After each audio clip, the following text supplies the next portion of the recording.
جزينا مال نقحتنا يبر حمقنا خيسعر مهن بلا بلوت مستي فقر نجاتح نغيب مع داي نقاد لبون سترر زكون يلن قرقو حك خونيو نبر يا نبر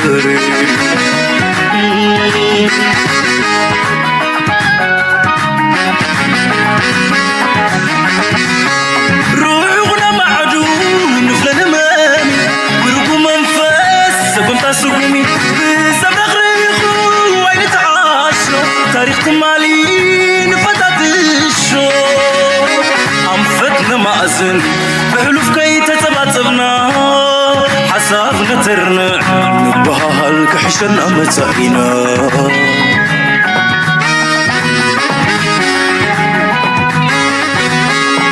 متحقيقاس سرت بالي مللينا حيلي حيلي صار فقري عد ما سحبت حلف نكرفنيو يريد راو مالت بقفال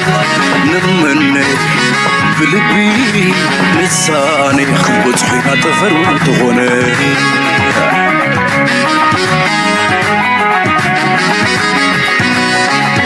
حدا نديو هرمت لبنا عندي يا مزمور كنيتنا وكان هايمانوت زينبل تشعت بحنت معدنا وعز حلو كعزنا سلعات جقننا تسنقنا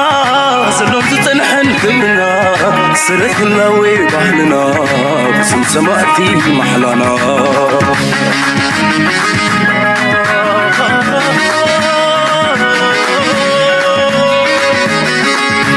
راخ تقبر عسرنا حزو نبرار ينتصر لو يحبوا عزو عين فناتك بسيو خند ترقمو يريد راونك عين فناتك بسيو ودا ترقمو يريد راونك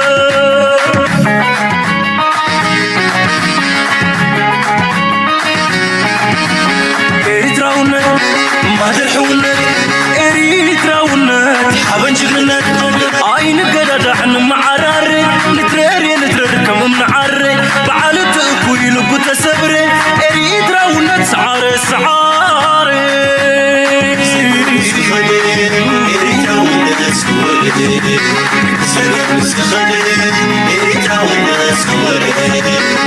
زقم زغدي اريد راونت سودي سودي سودي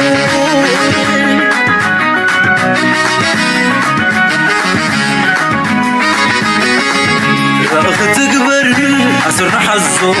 نبرار ينتصر ويحبوا عزو عين فناتك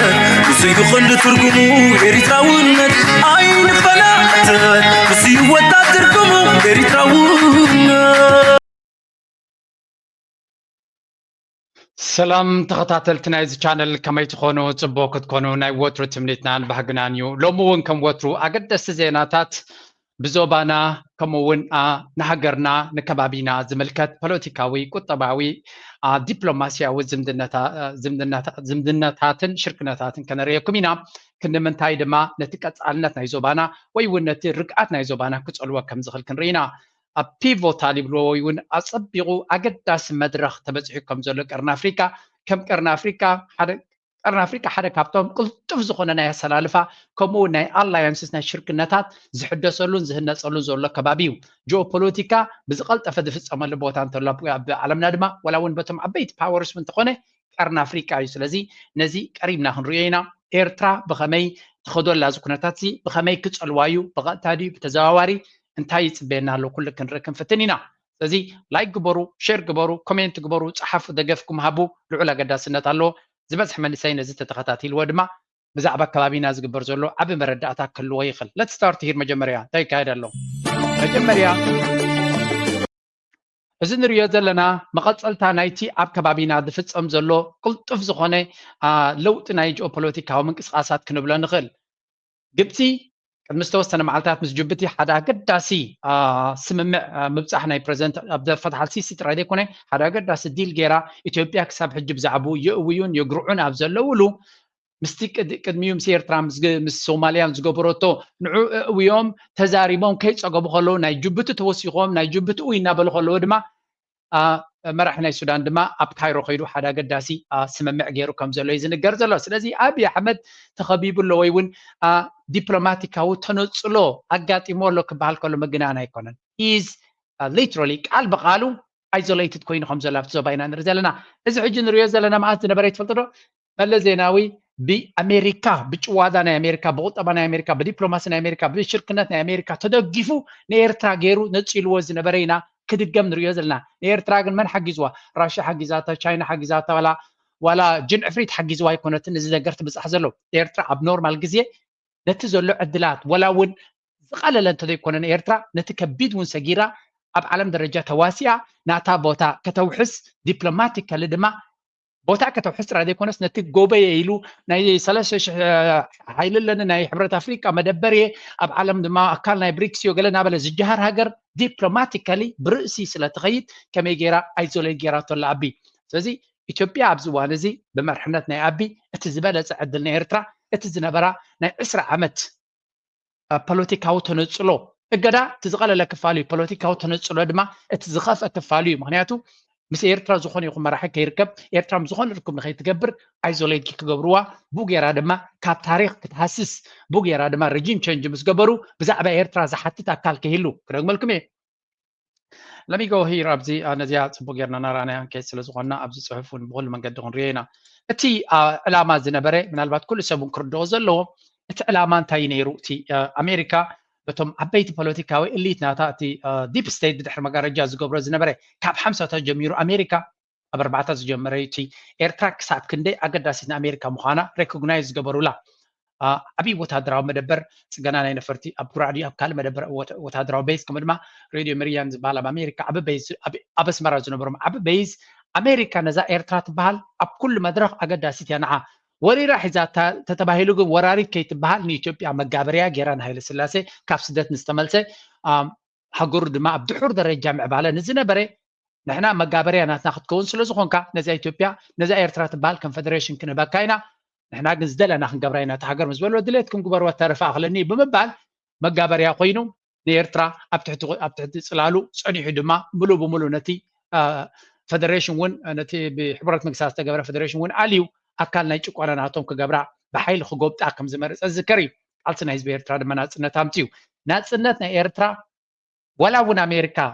ከይፈተወት ክትቅበሎ ምክንያቱ ዝኾነ ይኹን ምክኒት ከምዘይህልዋ ገይሩ ስለዝዓፅዋት ሰውራ ናይ ኤርትራ ናፅነት ጥራይ ዘይኮነ ሪፈረንደም ብምዋጅ ድሕሪኡ ድሕሪ ዝተወሰነ ዓመታት ድማ እቲ ፖሊሲ ናይ መንግስቲ ኤርትራ ከምቲ ኣብ ሰውራ በይኑ ዝመፀ ኣብ መንግስቲ ሃገር ምህናፁ እውን ናይ ብሓቂ መስተንክራዊ ስራሕ ክሰርሕ ከም ዝኽእል ምስ ረኣይዎ ናይ ኤርትራ ላዕሊ ምኻድ ፀገም ኣይምኾነን ነይሩ ናይ ኤርትራ ሞዴል እንተተኸቲለን ካልኦት ሃገራት ምስ መዛ ናይ ኣፍሪቃ ከብቅዕ ከም ዝኽእል ስለ ዝፈለጡ እዚ መንግስቲ እዚ ኣብነት ክንገብሮ ክንክእል ኣለና ኣንጻር ኣሜሪካን ኣንጻር ምዕራባዊ ዓለምን ምኻድ ከመይ ገይሩ ኣብ ፖለቲካ ጥራይ ዘይኮነስ እታ ሃገርካ ክትጠፍእ ከም ትኽእል ኣብነት ክንገብሮ ኢና ብምባል ኩሉ ዓይነት ደገፍ ንኢትዮጵያ ነቶም ከባቢ ንዑመር አልበሺር ዲክታተር ከሎ ኣብ የመን ዝነበረ ዲክታተር እዩ ነይሩ ኩላቶም ንሳቶም ንዓታቶም ከም መዓት ገንዘብ ንሃቦ ኣጆኹም እናበሉ ዋላ ግብረ ሽበራ ናይ ሱዳን ኣብ ሱዳን ናይ ግብረ ሽበራ ጣሊባን እንኮላይቲ ናይ መን ኢኻ ትብሎ እቲ ናይ ጣሊባን ሓላፊ ዝነበረ ንሱም ኮላይ ኣብ ካርቱም ከም ዝነበረ እናፈለጡ ከለዉ ንሱዳን ሸለል ኢሎም ንኤርትራ ጥራይ ከነፅሉ ፈቲኖም ኩሉ እዚ ሕጂ ንምንታይ ደምፃልኩም ዘለኹ መንእሰይ ወለዶ ብትክክል ስለዘይተረድኦ እዚ ሕጂ ንሪኦ ዘለና ተነፅሎ ኤርትራ ብጭዋዳ ናታ ብሓንጎል ናታ ተበፅሖ ዘላ እምበር ማንም ዝሓገዛ የለን ስለምንታይ ከምኡ ኮይኑ ዕሸል ዝኾነ ፖለቲካዊ መራሒ ኣብ ኢትዮጵያ ስለ ዝመፀ ንመን ኢሉ መፅኡ ንዓና ንኽጥዕመና ኤርትራ ኣብቲ መጀመርያ ሕጂ ዝርዳእኒ ዘሎ ኣነ ገለገል እዩ ማለት እዩ ፕሬዚደንት ኢሳያስ ንኣብዪ ኣሕመድ ንስኻ ኢኻ ትመርሓና ኣጆኻ ክብሎ ከሎ ዕሸል ምዃኑ ስለ ዝፈልጦ ዝነበረ እዩ እዚ ሰብ እዚ በላ ጌርና ፖለቲካዊ ተነፅሎ ናይ ኤርትራ ኣውፂና ንኢትዮጵያ ኣብታ ጉድጓድ ንደልያ ብፖለቲካን ብዲፕሎማሲን ክንእትዋ ኢና ኢሉ ስለ ዝኣመነ ፕሬዚደንት ኢሳያስ ነቲ ቆልዓቲ ኣጆኻ በቃ ንስኻ ኢኻ ሂሮ ናይዚ ከባቢ ዝብሎ ዝነበረ ማለት ደንቀና ከማ ብዙሕ ቪድዮታት ትዑዛ ጉልሕ ይወፅእ ኣላ ኣነ እናባኻትኩም ከብፅሐ ስለምንታይ this is truly historic moment ብደረጃ ፖለቲካ ናይ ኤርትራ ናይ ኢትዮጵያን ክትሪኦ ከለኻ ምክንያቱ መብዛሕቲ ግዜ ኢትዮጵያ እቲ ዘለዋ ደገፍ እቲ ዘለዋ ዲፕሎማቲካዊ ድዩ ወታደራዊ ድዩ ፖለቲካዊ ድዩ ቁጠባዊ ድዩ ኩሉ ዓይነት ድጎማ ዘለዋ ሃገር ኢና ንፈልጥ ኣብ ጎረቤትና ዘላ ምሳና ትቀናቐን ዘላ ሃገር ኩሉ ዓይነት ደገፍ ዝግበረላ ምዃና ኤቭሪባዲ ኖውስ ስለዚ ስለዚ እንታይ ኢና ክንርኢ ደሊና ዘለና ፕሬዚደንት ኢሳያስ ነዚ ሰብ እዚ ክመፅእ ከሎ ከምዚ ገይሮም ማሙሽ ስለ ዝኾነ ፕሬዚደንት ኢሳያስ ጡጦ እናጥበወ ሒዙ ይዕብዮ ከም ዝነበረ ኣብቲ መጀመርያ ስለዚ እንታይ እዮም ዝብሉ ዘለዉ ኣቲንክ ከመን ከም ዝገበራ ይፈልጥ ነዛ ቪድዮ ግን ናይ ብሓቂ እቲ ኣመፃፅኣ ናይዚ ሰብ እዚ ስለ ዝረኣዮ እቲ ፕሬዚደንት ናይ ኤርትራ ቤላ ገይሩ ነዚ ሰብ እዚ ናተይ ፖለቲካዊ ኣካይዳ ውሽጢ ኢትዮጵያ ክገብሮ ዝኽእል ጥራይ ዘይኮነስ ኣብ ኢትዮጵያ ንሱ ምህላው ፅቡቅ ኢና ኣብ ኤርትራ ግን ንኤርትራ ካብቲ ዝነበረ ፖለቲካዊ ተነፅሎ ምስ ኩሉ ዓለም ነፍስና ከነውፃቶ ኮይና እቲ ዝበለፀ መድረክ እዚ ሰብ እዚ ኣብ ኩርሲ ከሎ እዩ ህወሓት ተመሊሱ ነቲ ፖለቲካዊ ፀወታ ብተመክሮም በፅሕዎ ስለ ዘሎ ንዓና እቲ ዝበለፀ እዚ ሰብ እዚ ብምባል ነዚ ሰብ እዚ ወሲዶም ኣጆ ካኢሎም ኣብ ኩርሲ ከም ዝደላደል ዝገበርዎ ንዑ ስለ ዝፈትዉ ንኢትዮጵያ ከትሕኑ ስለ ዝደልዩ ዘይኮነስ ኤርትራ ሲስተማቲካሊ ካብቲ ዝነበራ ኩነታት ከትሕንዋቶ ኮይኖም ነዚ ሰብ እዚ ኣብቲ ስልጣን ኮፍ ከብልዎ ስለ ዘለዎም እዩ ውፅኢት ናቱ ድማ እዚ ሕጂ ኤርትራ ትሪኦ ዘላ ሓውሲ ርቃ ጥራይ ዘይኮነ ኣብይ ኣሕመድ ነታ ኢትዮጵያ ትበሃል ባዕሉ ክብትና ባዕሉ ናብ ሽግር ክእትዋ ባዕሉ ምስ ኩሎም ገርባብቲ ኣብ ተነፅሎ ከብፅሓ ንሪኦ ዘለና ህያው ኣብነት ናቱ እዩ እዚ እዚኣ ከተስዕበኩም ትኽእል እያ ከተስረቕ ድማ ይግባኣ ኣብ ሪያሊቲ ንሳ ስለ ዝኾነት እያ ብተደጋጋሚ ንሪኣ ዘለና እንታይ ክብለኩም ኢለ ኣብ ኤርትራ ዘሎ መንግስቲ ንኣካይዳ ናይ ኣቢ እንታይ ክገብር ከም ዝኽእል ኣቐዲሞም ስለ ዝግምግምዎ ቅድሚ ዓመት ቅድሚ 2 ዓመት እዮም ምንቅስቃሳት ዝገብሩ ዘለዉ ኣቢ ምስ ተረድኦቲ ኩነታት ኢትስ ዌይ ቱ ሌት ቱ ሪስፖንድ ማለት እዩ እዚ ሕጂ ንሪኦ ዘለና ቅድሚ ዝተወሰነ ምስ ግብፂ ዝግበር ዝነበረ ፅዑቕ ርክባት ምስ ሶማልያ ዝግበር ዝነበረ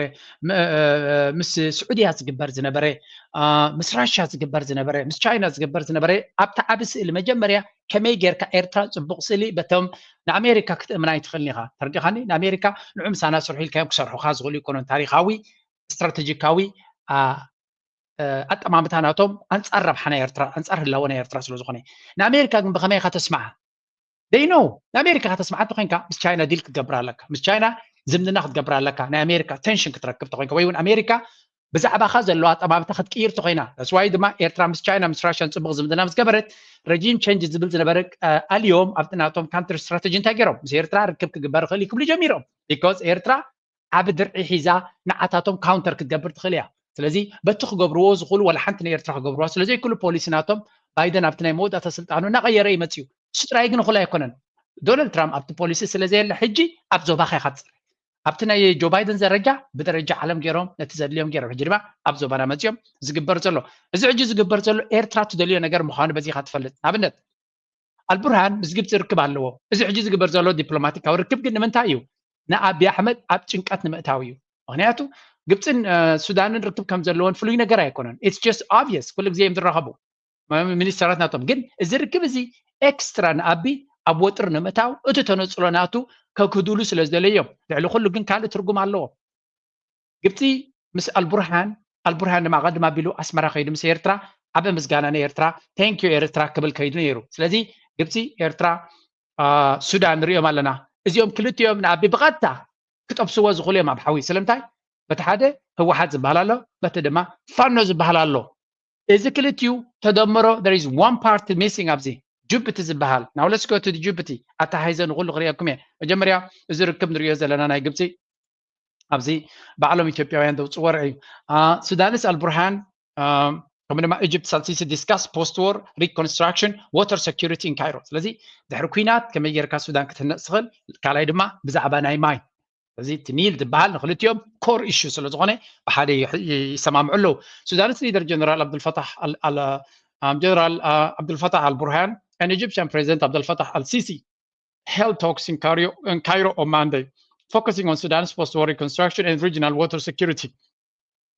According to official statements from both countries. In a statement, Sudan's Sovereign Council said the talks covered bilateral relations and way to support and enhance prospects for joint cooperation in various fields, including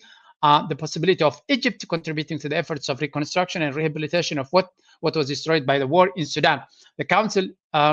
added both agreed to advance joint projects in electricity, interconnection, railways, trade exchange, as well as health, agriculture, industry, and mining to enhance integration. ስለዚህ እዚ ኣልቡርሃን ካርቱም ተቆፃፂሩ ኣሎ ከምኡ ድማ ነቲ ሰሜናውን ምብራቃውን ክፋል ናይ ሱዳን ናብቱ ቦታ ሒዙ ኣሎ እዚ ማለት ምስ ኢትዮጵያ ቀጥታዊ ርክብ ዘለዎ ብምሉ ኣብ ትሕቲ ቁፅፅር እዚ ዘሎ ኣልቡርሃን ድማ ዳግመ ህንፀት ኣብ ናይ ግብፂ ናይ ሱዳን ከምኡ ድማ ርግኣት ናይቲ ዞባ ንምምሕዳር ብሓደ ክሰርሑ ምዃኖም ሓበራዊ ኣካይዳ ክህልዎ ምዃኑ ስለዚ ኣቢ ኢዝ ኮምፕሊትሊ ኦፍ ኣብዚ ማለት እዩ እዚ ነገር እዚ ድማ ግብፂ እንታይ ትደሊ ኢትዮጵያ መሊሳ ክትበታተን መሊሳ ብሓዘ ክትኽታቱ ስለዚ ናይ አልቡርሃን ምብፃሕ ድማ እቲ ፍርህ ዘለዎ ፋኖ ብመንገዲ ሱዳን ገይሩ ሓገዝ ክረክብ ክእል ህወሓት ብመንገዲ ሱዳን ገይሩ ብመንገዲ ኤርትራ ገይሩ ሓገዝ ክረክብ ክእል ዝብል ዘረባ ሕልሚ ናይ ኣቢ ብጋህዲ እናኾነ ነቲ እቲ ኣልብትራ ብልዎ ብጀርመን ወይ እውን ናይትሜር ናቱ እቲ ሕማቅ ሕልሚ ናቱ ጋህዲ እናኾነ ይመፅእ ስለ ዘሎ ኣብያቱን ፍርሃቱን ኣመና ገዲዱ ኣሎ ነዚ ግብረ መልሲ ንምሃብ ድማ ኣንፃር ኤርትራ ሩይ ዝኾነ ግብረ መልሲ ገይሩ ኣሎ ሕጂ ኣብኡ ቅድሚ ምእታወይ ነዚ تابلو زي تحدث خون كله حجي نبي كوزكم تخلي تكفال زقنيت كأخذ تحزينا سالسيت دمالاتا شعو أبتأ أنصارير تراز قبرو زلوق سجري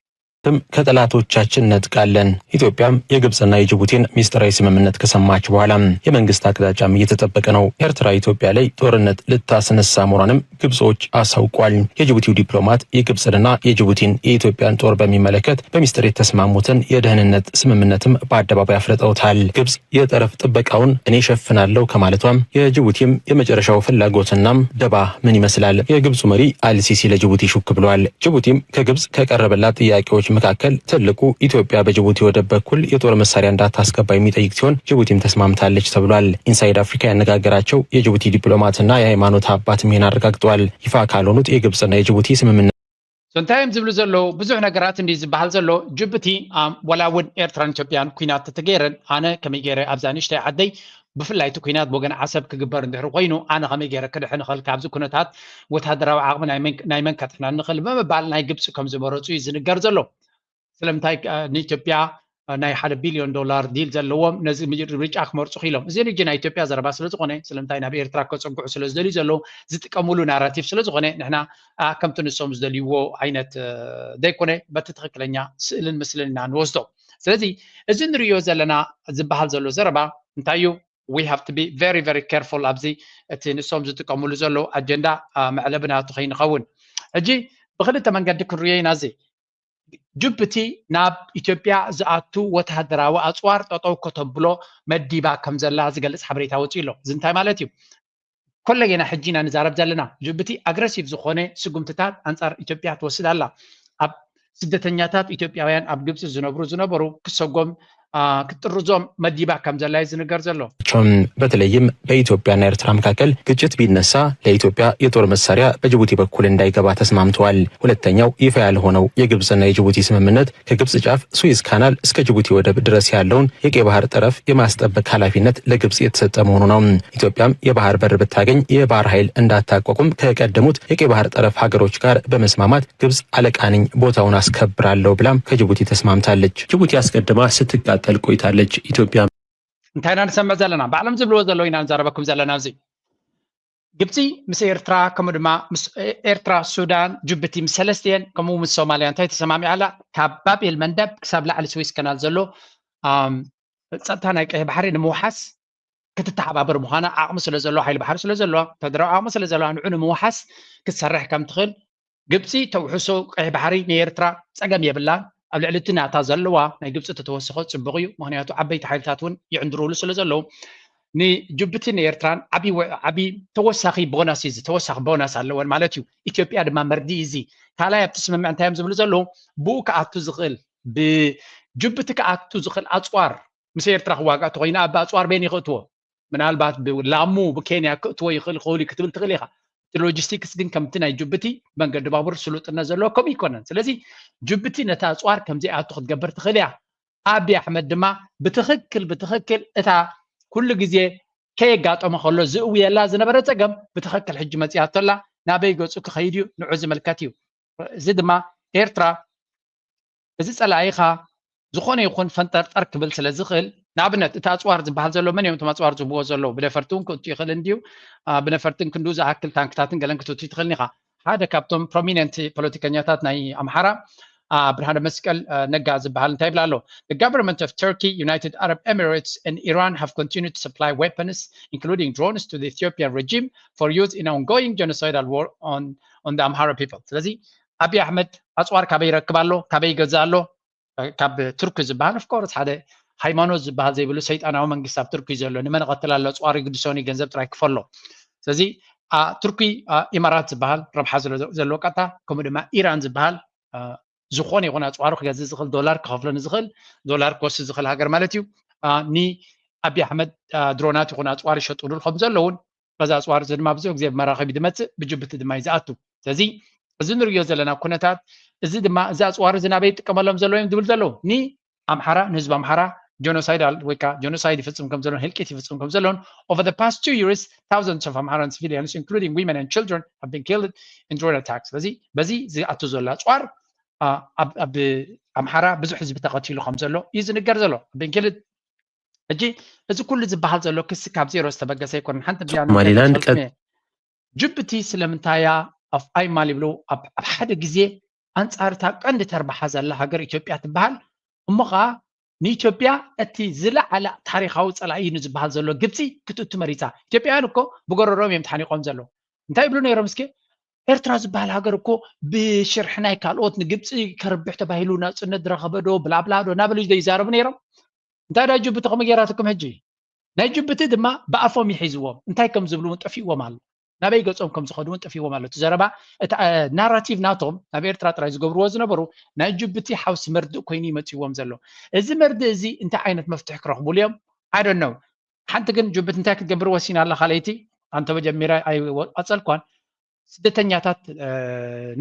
ናይ ኢትዮጵያውያን ስደተኛታት ኣብ ጅቡቲ ኣብቲ ወደብ ዝሰርሑ ኣብ ዝተፈላለየ ክፋል ዝሰርሑ ንኩላቶም ኣግሬሲቭሊ ብቕልጡፍ ክሰጎም ፈቲን ተሓስብ ኣላ እዚ ጉዳይ እዚ እቶም ኣብ ጅቡቲ ዘለዉ ኢትዮጵያውያን ቅርቢ ኢልካ እንተሪኢኻዮም መን እዮም ኦሮሞ እዮም ዝበዝሑ ኦሮሞ እዮም ኣብ ሶማልያ ዘለውን ስደተኛታት ኦሮሞ እዮም ኦሮሞ ከንታይ እዮም ዝብሉ ዘለዉ እቶም ካድረታት ናቱ ኣብ ኣዲስ ኣበባ ዘይፈልጥዎ ስልጣንን ገንዘብን ጫትን ቁሒሞም እንታይ ክብሉ ይብሉ ኣለዉ ኦሮሞ ኣብ ኩሉ ሃገር ኣብ ጅቡቲ ዘሎ ህዝብናይ ምስ ግዜ ክንጎብጣ ኢና ንጅቡቲ ኣብ ሶማል ዘሎ ህዝብናይ ንሶማል ክንጎብጣ ኢና ስለዚ ብሙሉእ እቲ ጅቡቲ ሶማል ገለ ወሲድና ዓፋር ገለ ሓዊስና ዓባይ ሃገር ኦሮሞ ክንገብር ኢና ኢሎም ብኣፎም ስለ ዝፍክሩ ዘለዉ ጅቡቲ ድማ 1 ሚልዮን ዘይከ ኣይ ዶንት ኖ 100 ሸዲ ዋላ 1 ሚልዮን ህዝቢ እንተለዋ ኮይኑ ኣይመስለንን ክንደይ ህዝቢ ከም ዘለዋ እንድሕሪ መዓት ኦሮሞ ኣለዎም ኮይኑ እዞም ህዝቢ እዚኦም ኣብ ውሽጢ ኮይኖም ክፍንቅሉ ንኽእሉ እዮም ዝብል ፍርህ ስለ ዘለዎ ዑመር ገለ ንዓታቶም ምጥራዝ ዋላ እኳ እቲ ኤምባሲ ሓቲትዎ እንተተባሃለ ክጥርዞም ወሲኑ ኣሎ ስለዚ ጅቡቲ ዓብ ናይ ሴኪሪቲ ሕቶ ኣለዋ ሶማል ከምኡ ኤርትራ ድማ ብዓብዩ ነዚ ኩነታት እዚ ካብ ነዊሕ እዋን ካልኩሌት ጌራ ትንቀሳቀሰሉ ዘላ እያ ኣብዪ ኣሕመድ ኩሉ እዚ ኩነታት እዚ ንዕኡ ካሃሲ ኣብ ዝኸደሉ ዘሎ ካልእ መንገዲ ካልእ ጥበብ ካልእ ኣማራፂ ዶ ክመርፅ ትፅበዮ ኖ ከመይ ገይሩ ክመርፅ መጀመርያ እቶም መራሕትናቱ ከምዚ ንሕና ንፅልኢ ኢልና ንጉስጉስ ዘለና ከይመስለኩም መጀመርያ እቲ ዘጋጥም ዘሎ ከመይ ኢሎም ይገልፅዎ ኣሎ እቶም ናቱ ካድረታት እንታይ ይብሉ ኣለዉ እቲ ናይ ኢትዮጵያ ኢንኮምፔተንስ ወይ እውን ዘይብቅዓት ናይ ብሓቂ denying reality won't shield Ethiopia from the strategic risks posed by Egypt's move into Djibouti. Propaganda doesn't help at all. Facing uncomfortable truths is vital. It's time to look ahead, acknowledge potential dangers, rethink policies and تايبل له. قلت تقبر زلا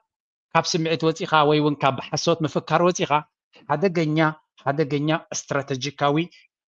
عوتيا قلت تقوانات أفزلا. الزد ما منجس إثيوبيا كاب تزلو ناي عور propaganda زربا سئلنا نحن صبون خيدالنا زبل وسيدو نتكون نتقبلوا زدلس بتعراين تزيغيرو قسنا بله بقلت فنبرنا بحدقا يودقكم زلو نا إثيوبيا prominent activists يوم صحف زلو انتايم زبلو زلو جي نتو زلو uncomfortable truths دين فتوى دس زي بلان حكي قبت بيلا غيرا ساعتلنا الله قبتي بيلا غيرا تحنقنا الله كابز النجر نقبرو دما يبنا it's time to look ahead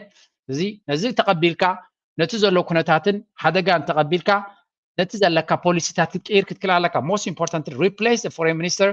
and appoint qualified individuals with strategic vision to key positions in the foreign ministry لذي نتمني minister بدأت وصاي زلو زعجت إمتيوز قاله نعبي بيت غرشانو سلا دسلديو بحاجة سلا زوعلو نعمريت ولو سبيت نعود مع minister فتح غير وعلى سلا زعبي كتقلمون زي كل ويبون كعلون زي كل زبالهم دامبر بقعت لهم دي بلومن هيقدسوني by the way أبي نبعل أشيل سلا زخونة أبو زحام كتر عايزلي كابو زحام كتر عايزلي مخنياتو إذن دحر قوينة مراهي كابو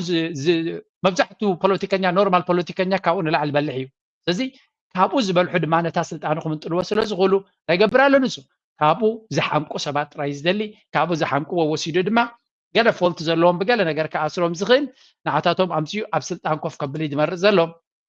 نعنا دما اتزبلت عدل فترة نازل بخمسة أجباب خيط كلها بيعمد سلزي again كنت قال لنا تكون هذا بغلط أفسك عيرس كم زلو تجنزيمنا كده لنا عبزري وجهك من اللي سيبت زرباناتو انت يبلو له أقدمنا تبغى ناس قبلنا Egypt and Djibouti have two unintentionally demonstrate have now unintentionally demonstrate exactly what Ethiopia has been warned for years. A nation of 120 million 120 plus million must have a sovereign independent sea access. Relying solely on a foreign controlled port is no longer a strategic option. It is a national security risk. Emerging reports of secret Egypt-Djibouti deal, which grants Egypt the power to monitor and potentially restrict Ethiopia's arms import, fully validate Ethiopia's position. Whether intended or not, Egypt and Djibouti have just proven Ethiopia's geopolitical. That is بالزلو. كل قد محجين نزاربا زنبرنا حسوتي نيرو. غالا زراربا. جبتي مس ግብጽ ዲል ከይ ገበረት ከላ ጸገም አይነበረና ናይ ስትራቴጂካዊ ጸገም ኣለና ንብሎ ዝነበርና ትርጉም አይነበረን ሕጂ ግን እንድሕር ጅብቲ ምስ ግብጽ ዲል ጌራ ንሕና ንብሎ ዘለና ኩሉ ሓቂ ስለዚ ኩሉ ዓይነት ንገብሮ ተሓኒቕና ኢልና ናብ ኤርትራ ዲናብ ካልእ ክንከዶ ንኽእል ናይ ብሓቂ እዋኑ ዝኣኸለ ጉዳይ ይብል ኣሎ ያ እዋኑ ኣኺሉ ዋላ ሸይጣን ኣኺሉ ክትብል ትኽእል ኢኻ ናበይ ገጽካ ክትከይድ ትኽእል ትሕቶ ዘሎ ቢካዝ ኣነ እንታይ ፖስት ገይረ ነይረ ኣብዚ መጀመርያ ኣብዚ ሓደ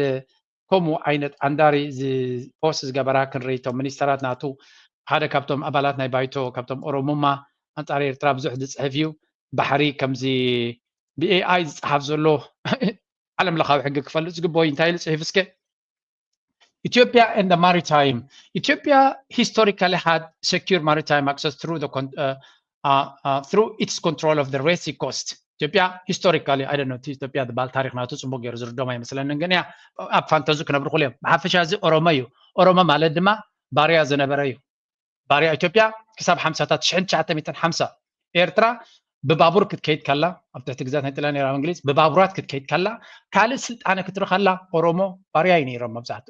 زي باريا زنبور أبتين إثيوبيا كنت مسرت كلا مثلا يدك سبات ونزين بروب سبات يوم زيو هكذا زمركم زلوا سميتها يكون انجليزي زيهم كساب حمساتات اب زمنها الى سلاسه اب إثيوبيا جيلانت بارنت كم نبور يدوسر نيرو زعبي اكسبورت نا إثيوبيا اب اب عسراتات اب ثلاثات اب اربعات اب حمسات انتي نيرو مسلكم فلتكم بنا يكون نيرو باراي يوم اكسبورت زغبر نيرو من البعد افدق بحر توزدل نيرو باراي كسدول ينبر قال بزنس اين بروب سلازي اتي زربا نبعلهم اب كمين يروم اب منتاي تمليشم يزارب له تا ኢትዮጵያ تبحال نسو زغلصا زلو نعو كم باريات فلطو زنبرت هاغي ግን اگاي اب ኢትዮጵያ ለድሕሪት አሚትካ ምዝራብ የለን ሕጂ ዘለካ ምቾት በልዕካ ሰቲኻ ባጥራ ይኻ ትዛረብ so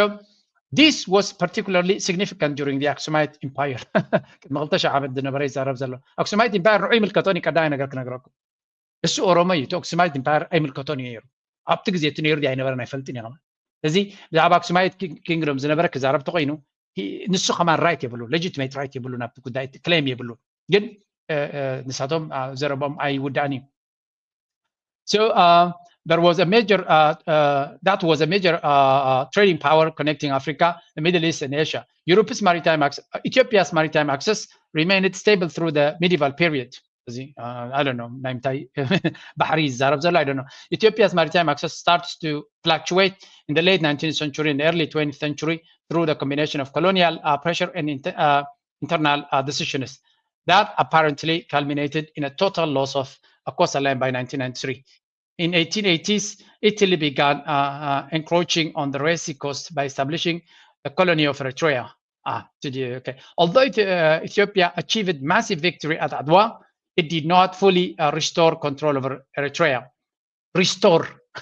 ኤርትራ ኣካሉ ከም ዝነበረት ወለው ካብ ዓድዋ እንተተዓወትና ንከይዳ ግን ኤርትራ ክትመልሳ ይካለትን መጀመርያ ከምኡ ኢልካ ክትዛረብ ምኻልካ ጥራይ ኦልሬዲ እቲ ናይ ዓድዋ ዓወት በዚያ ኩሉ ግዜ መለበሚት ክትኮነና ኢትዮጵያውያን ዓወት ናይ ዓድዋ ክዛረቡ ከለዉ ምልክት ናይ ኤርትራ ናቶም ከም ዘይኮነ ዘግህድ እዩ ኣብ ዓድዋ ዝተዓወተ ተክገብር ዘይቀፀለ ኤርትራ ናቱ ተትኾን ነይራ ወይ እውን ኤርትራ ትብፅሓኒ እያ ዝብል እምነት ተዝነብሮ ኣብ ዓድዋ ዝሰዓረ ሰራዊት ቀፂሉ መረብ ሰጊሩ ስለምንታይ ከድሕን ዘይከኣለ ምክንያቱ ደይመሬቱ ናብ ክቃለስ ስለ ዘይደሊ ዝነበረ ሓደ it did not fully okay. This has marked the beginning of Ethiopia's restricted maritime access. In 62, Ethiopia regained full maritime. Ethiopia up to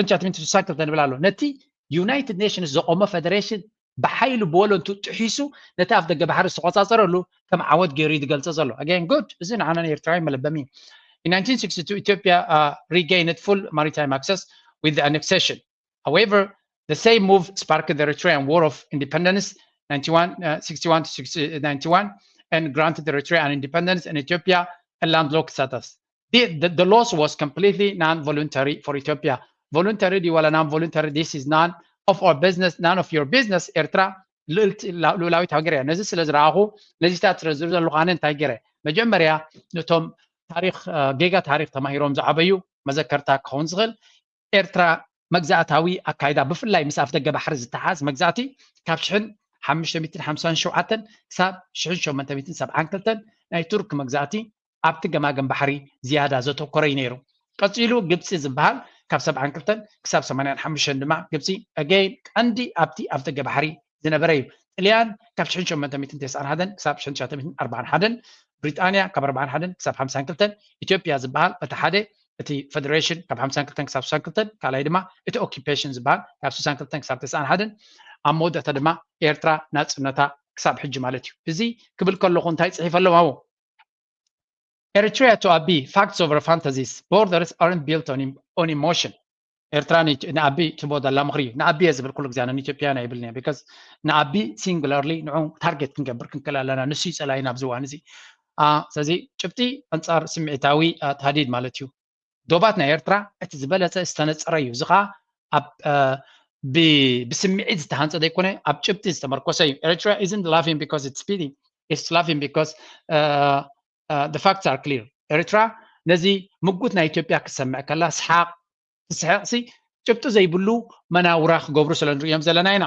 DMRB entertaining the idea of suing Eritrea over its international recognized port of Assab is not only baseless, it's absurd. ስለዚ ንዓሰብ ብሕጋዊ መንገዲ ክኸሳየ ወይ እውን ክስ ክምስርት እየ ዝብል ዘረባ ጭብጡ ዘይብሉ ወይ መበገሱ ዘይብሉ ጥራይ ዘይኮነሲ ፅላለ እውን ዘስምዕ እዩ ንኣብነት ገለ ካብቲ ክንሪኦ ዘለና Eritrea's southern border with Ethiopia was settled in 2002 by the Eritrean Ethiopian Boundary Commission,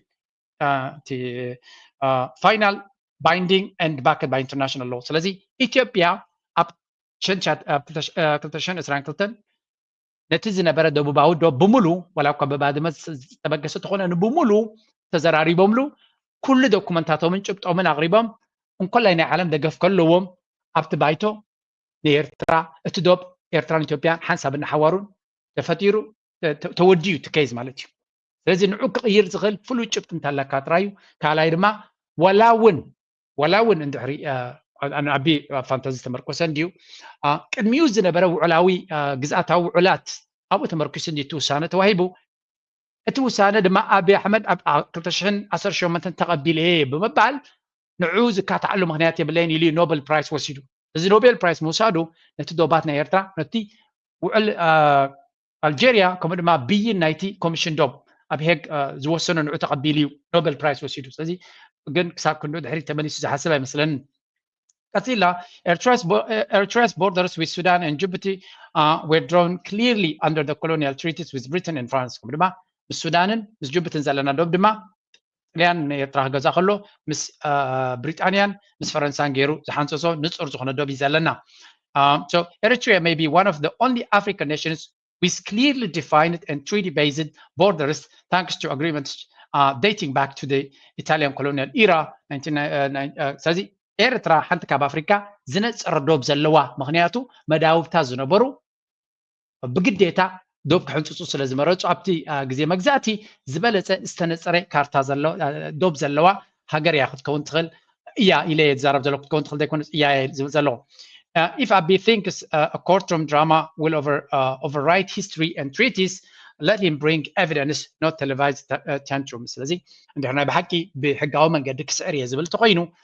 ነቲ ኣብ ቴሌቪዥን መፅኡ ዝገብሮ ዘሎ ድራማ ገዲፉ ዘድሊ ጭብጢ ሒዙ ናብ ቤት ፍርዲ ክቐርብ ዕድመ ይግበረሉ borders are not redrawn by narratives they are protected by law እዚ ዶባት ናይ ሃገራት ብስምዒታዊ ዘረባታት ኣብ ቴሌቪዥን ዘይኮነ ብሕጋዊ ኣገባብ እዮም ዝትግበሩን ዝረኣዩን Eritrea stands a firm legal ground and always will ስለዚ ኤርትራ ሓያል ዝኾነ حقاوي درع زلوا ጭብጥ ዘለዋ ሃገርያ ብዝኾነ ይኹን ዓለም ለኻዊ ሕጊ ድማ ተማጉታ ሙሉእ ብሙሉእ ክትረትዕ ትኽእል ኢንፋክት ናብቲ ፍርዲ ናብቲ ክሲ እውን ዘኽድ ምክንያት የብላ ምክንያቱ ዝኣክል ጭብጢ ስለ ዘለዎ ስለምንታይ እዚ ኩሉ ዘብለኒ ዘሎ ካብ ምንታይ ተበጊሰ የነ ዝብል ዘሎ መጀመርያ እዚኣ ራእዩ ክልተ ነገራት ክንርኢና ኣብቲ ዞባና ብዙሕ ምንቅስቃሳት ስለ ዘሎ Sitting at the crossroads of the Red Sea and the Indian Ocean. Its strategic location has long attracted foreign powers who now control and operate crucial ports across the region. And now reports suggest Russia has joined the Horn of Africa's intense port race. Now, Russian Deputy Foreign Minister Mikhail Bogdanov has visited Somalia. He is also the special representative of President Vladimir Putin for the Middle East and Africa.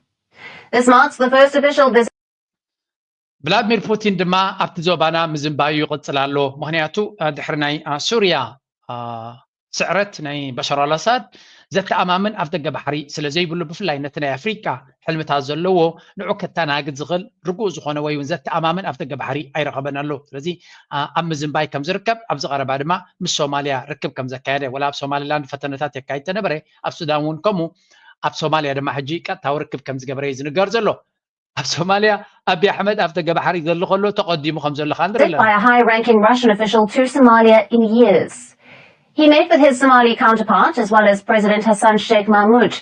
and they discussed strengthening bilateral relations.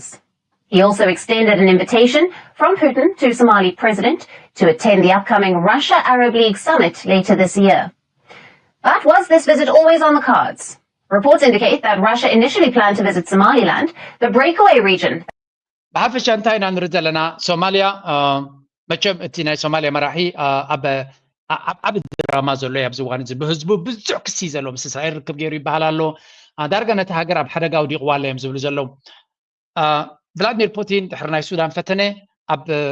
ናይ ሱዳን ፈተነ ኣብ ፅቡቅ ደረጃ ከም ዝበፅሐ ዝንገር እዚ እቲ ውፅኢታውነቱ ክንሪኦ ኢና ግን ናይ ሱዳን ከምኡ ድማ ኣብቲ بوغن سوماليا زلو دما العلا قد سنت كل وي خلي نسو دايفرسيفاي كغبر سلا زلو سوماليا سلازي ترغاغد دما سلازي نفط سومالي لاند يفتينو نيرو تخونتهم سومالي لاند مس امريكا صقع عبر سلا زلو نتستغبر وعل نا بابليك بمغبار اثيوبيا ني نراشا كتوارد كم زغبرون بو منطر دما ناي قطعيو ناب سوماليا كيدم ركب يكايدو خم زلو وينا نرزلنا ولو كمنس امريكا مسومالي لاند زخون يكون لولاውነት ተቀባልነት ክባክ ከም ዘይደልን ተገለጸ ስቲልቶም ሶማሊ ላንድ ኣብቲ ድራማ እንዲዮም ዝነብሩ ዘለው and this is not our business anyway ራሽያ ኣብቲ ዞባቲ ትንቀሳቀስ ከም ዘላን again ኤርትራ ምስ ራሽያ ጽቡቕ ዝምድና እኳ እንተለዋ እቲ ናይ ኣፍደገ ባሕሪ ሕልምታት ዘይምትግባሩ ናይ ራሽያ ኩነታት ንጹር ስለ ዘየለዩ I think ናይ ኤርትራ መንግስቲ ነቲ ኩነታት ብቐረባ ተኸታቲሉ ዘድሊ ስጉምታት ይገብር ከም ዘሎ ኢና ዝርዳእኒ በቲ ኮይኑ በቲ እቲ ከባቢና ክሳዕ ክንደይ ኣዛብ ናብኡ ገጾም ይዝንብዩ ከሎ ሓራሙዝ ናብኡ ይዝንብዩ ከም ዘለው ኢና ንርኢ ዘለና ኩሉ ሪኢኻ ኩላቶም ዳርጋ ኣብቲ ከባቢ ዘሎ ኣብቲ ገባሕሪ ብዙሓት ሓይልታት እዮም ዝዝንብይዎ ዘለው እንታይ ዘርእየካ ዝኸ ኢትዮጵያ ዝበሃል ቻንስ ከም ዘይብሉ ኣብዚ ቦታ እዚ እቲ ቦታቲ ተደላይነት ናቱ ጥር ዝደየበ እዩ ሰብ ዓብ ገንዘብን ዓብይ ወታደራውን ፖለቲካውን ቁጠባውን ዓቕሚ ዘለዎም ሃገራት እዮም ናብዚ ቦታታት ዝመፁ ዘለው አብይ አሕመድ 10 ሚሊዮን ህዝቢ ብደርቂ ዝመውት ዘሎ ሒዙ ቁጠባናቱ ኣብ ቅልውላው ኣትዩ ዘሎ ክልተ ሰለስተ ዓይነት ኩናት ኣብ ውሽጢ ዓድና ካየደ ኣብዚ መፅኡ ሽግር ንኽፈጥር ዝገብሮ ዘሎ ታኪኖ ድራማ ዝሓልፍ ከም ዘይኮነን ኣብኡ ኣብቲ ቦታት ዝዋስኡ ዘለው ኣፀቢቆም ዓበይቲ ዲፕ ፖኬት ዘለዎም ብዙሕ ገንዘብ ዘለዎም ሰባት እዮም ስለዚ ነዚ ኣስተውዒልና ክንሪኦ ከም ዘለናን ነቲ ኩነታት ድማ ብኩሉ ምግንዛብ ከም ዘድሊና ንርኢ ዘለና ሓንቲ ነገር ክበኩም እየ ኣብዚ እዋን እዚ ኣሜሪካ ክንዲ ምንታይ ኣብ ፖለቲካ ፌይል ገይራ ከም ዘላ እዚ ድማ ንኤርትራ ፀጋ ምዃኑ ክነግረኩም እየ ኣብዚያ ስምዕዋ ሕጂ Almost a week since the Pahalgam attack and the cold-blooded killing of 26 Indians, yet the global response has been little more than ignorance. World leaders may have pledged solidarity, but do they really care beyond that? Look at Donald Trump, the President of the United States, arguably the most powerful man in the world. What does he have to say about Kashmir? Listen to this. Very close to India and very close to Pakistan. ኣብዚኣ ሓንቲ ነገር ክነግረኩም እየ እዚኦም ህንዳውያን ሓደ ግዜ ቁርብትለይ ሌላ ዓቕሞም እዮም ክፍክሩ ዝፍትኑ መቸም ንሳቶም ሱፐር ፓወር ከም ዝኾኑ ገይሮም እዮም ነፍሶም ዝገልፅዋ ነይሮም ኣብዚ ቀረባ ኣብ መንጎ ፓኪስታንን ህንድን ሓደ ዓብይ ወታደራዊ ምፍጣት ተፈጢሩ ኣሎ ብሓደ ግብረ ሽበራዊ መጥቃዕቲ ዝተበገሰ ስለ ዝኾነ ንኣሜሪካ ግን ህንዲ ይኹን ፓኪስታን ኣፍሪቃ ዘገድሳ ከም ዘይኮነ ዶናልድ ትራምፕ ባዕሉ ይገልጸሎም ኣሎ ዶናልድ ትራምፕ ዝፈትዎም ንዓታቶም ኡፍ ዝብሎም ወይ ዝጅንጅኖም ዘሎ ኮይኑ ይስምዖም ነይሩ ህንዳውያን ዶናልድ ትራምፕ ግን ኣብ ካልእ ፕላኔት ዝነብር ዘሎ ኣይኮነ ብዛዕባ ኤርትራን ኢትዮጵያን ክሓስብ ብዛዕባ ህንዲ ዝሓስቦ ዘሎ ረዩ ህንዳውያን ብቁጥዐ ክፅለሉ እዮም ደልዮም ዘለው ብዛዕባ እቲ መጥቃዕቲ ምስ ተሓተተ ዝመለሱ Very close to India and very close to Pakistan, as you know. And they've had that fight for 1,000 years in Kashmir. Kashmir's been going on for 1,000 years, probably longer than that. And it was a bad one yesterday. That was a bad one. Over 30 people. Are you concerned that there's now tensions on the border between them? Are you concerned about how are you concerned that you're not? Well, there have been tensions on that border for 1,500 years. So, you know, the same as it's been. But they'll get it figured out one way or the other. I'm sure that is. So ብዛዕባ እዚ ተቃውሞ ብዛዕባ ዝተገበረ መጥቃዕቲ ሲ እንታይ ትብል ከመይ ትሪኦም ዝበልዎ ህንድን ፓኪስታንን ንሽሕዲ ወላ 1500 ዓመት ኣብቲ ካሽሚር ዝበሃል ምስ ተቐጣቐጡ እዮም ስለዚ እንታይ ምኽብለያ ኣነ ማለት ንቡር ምቅጥቃጥ እዩ ገለ ገይሮም ካብ ክፈትሕዎ እዮም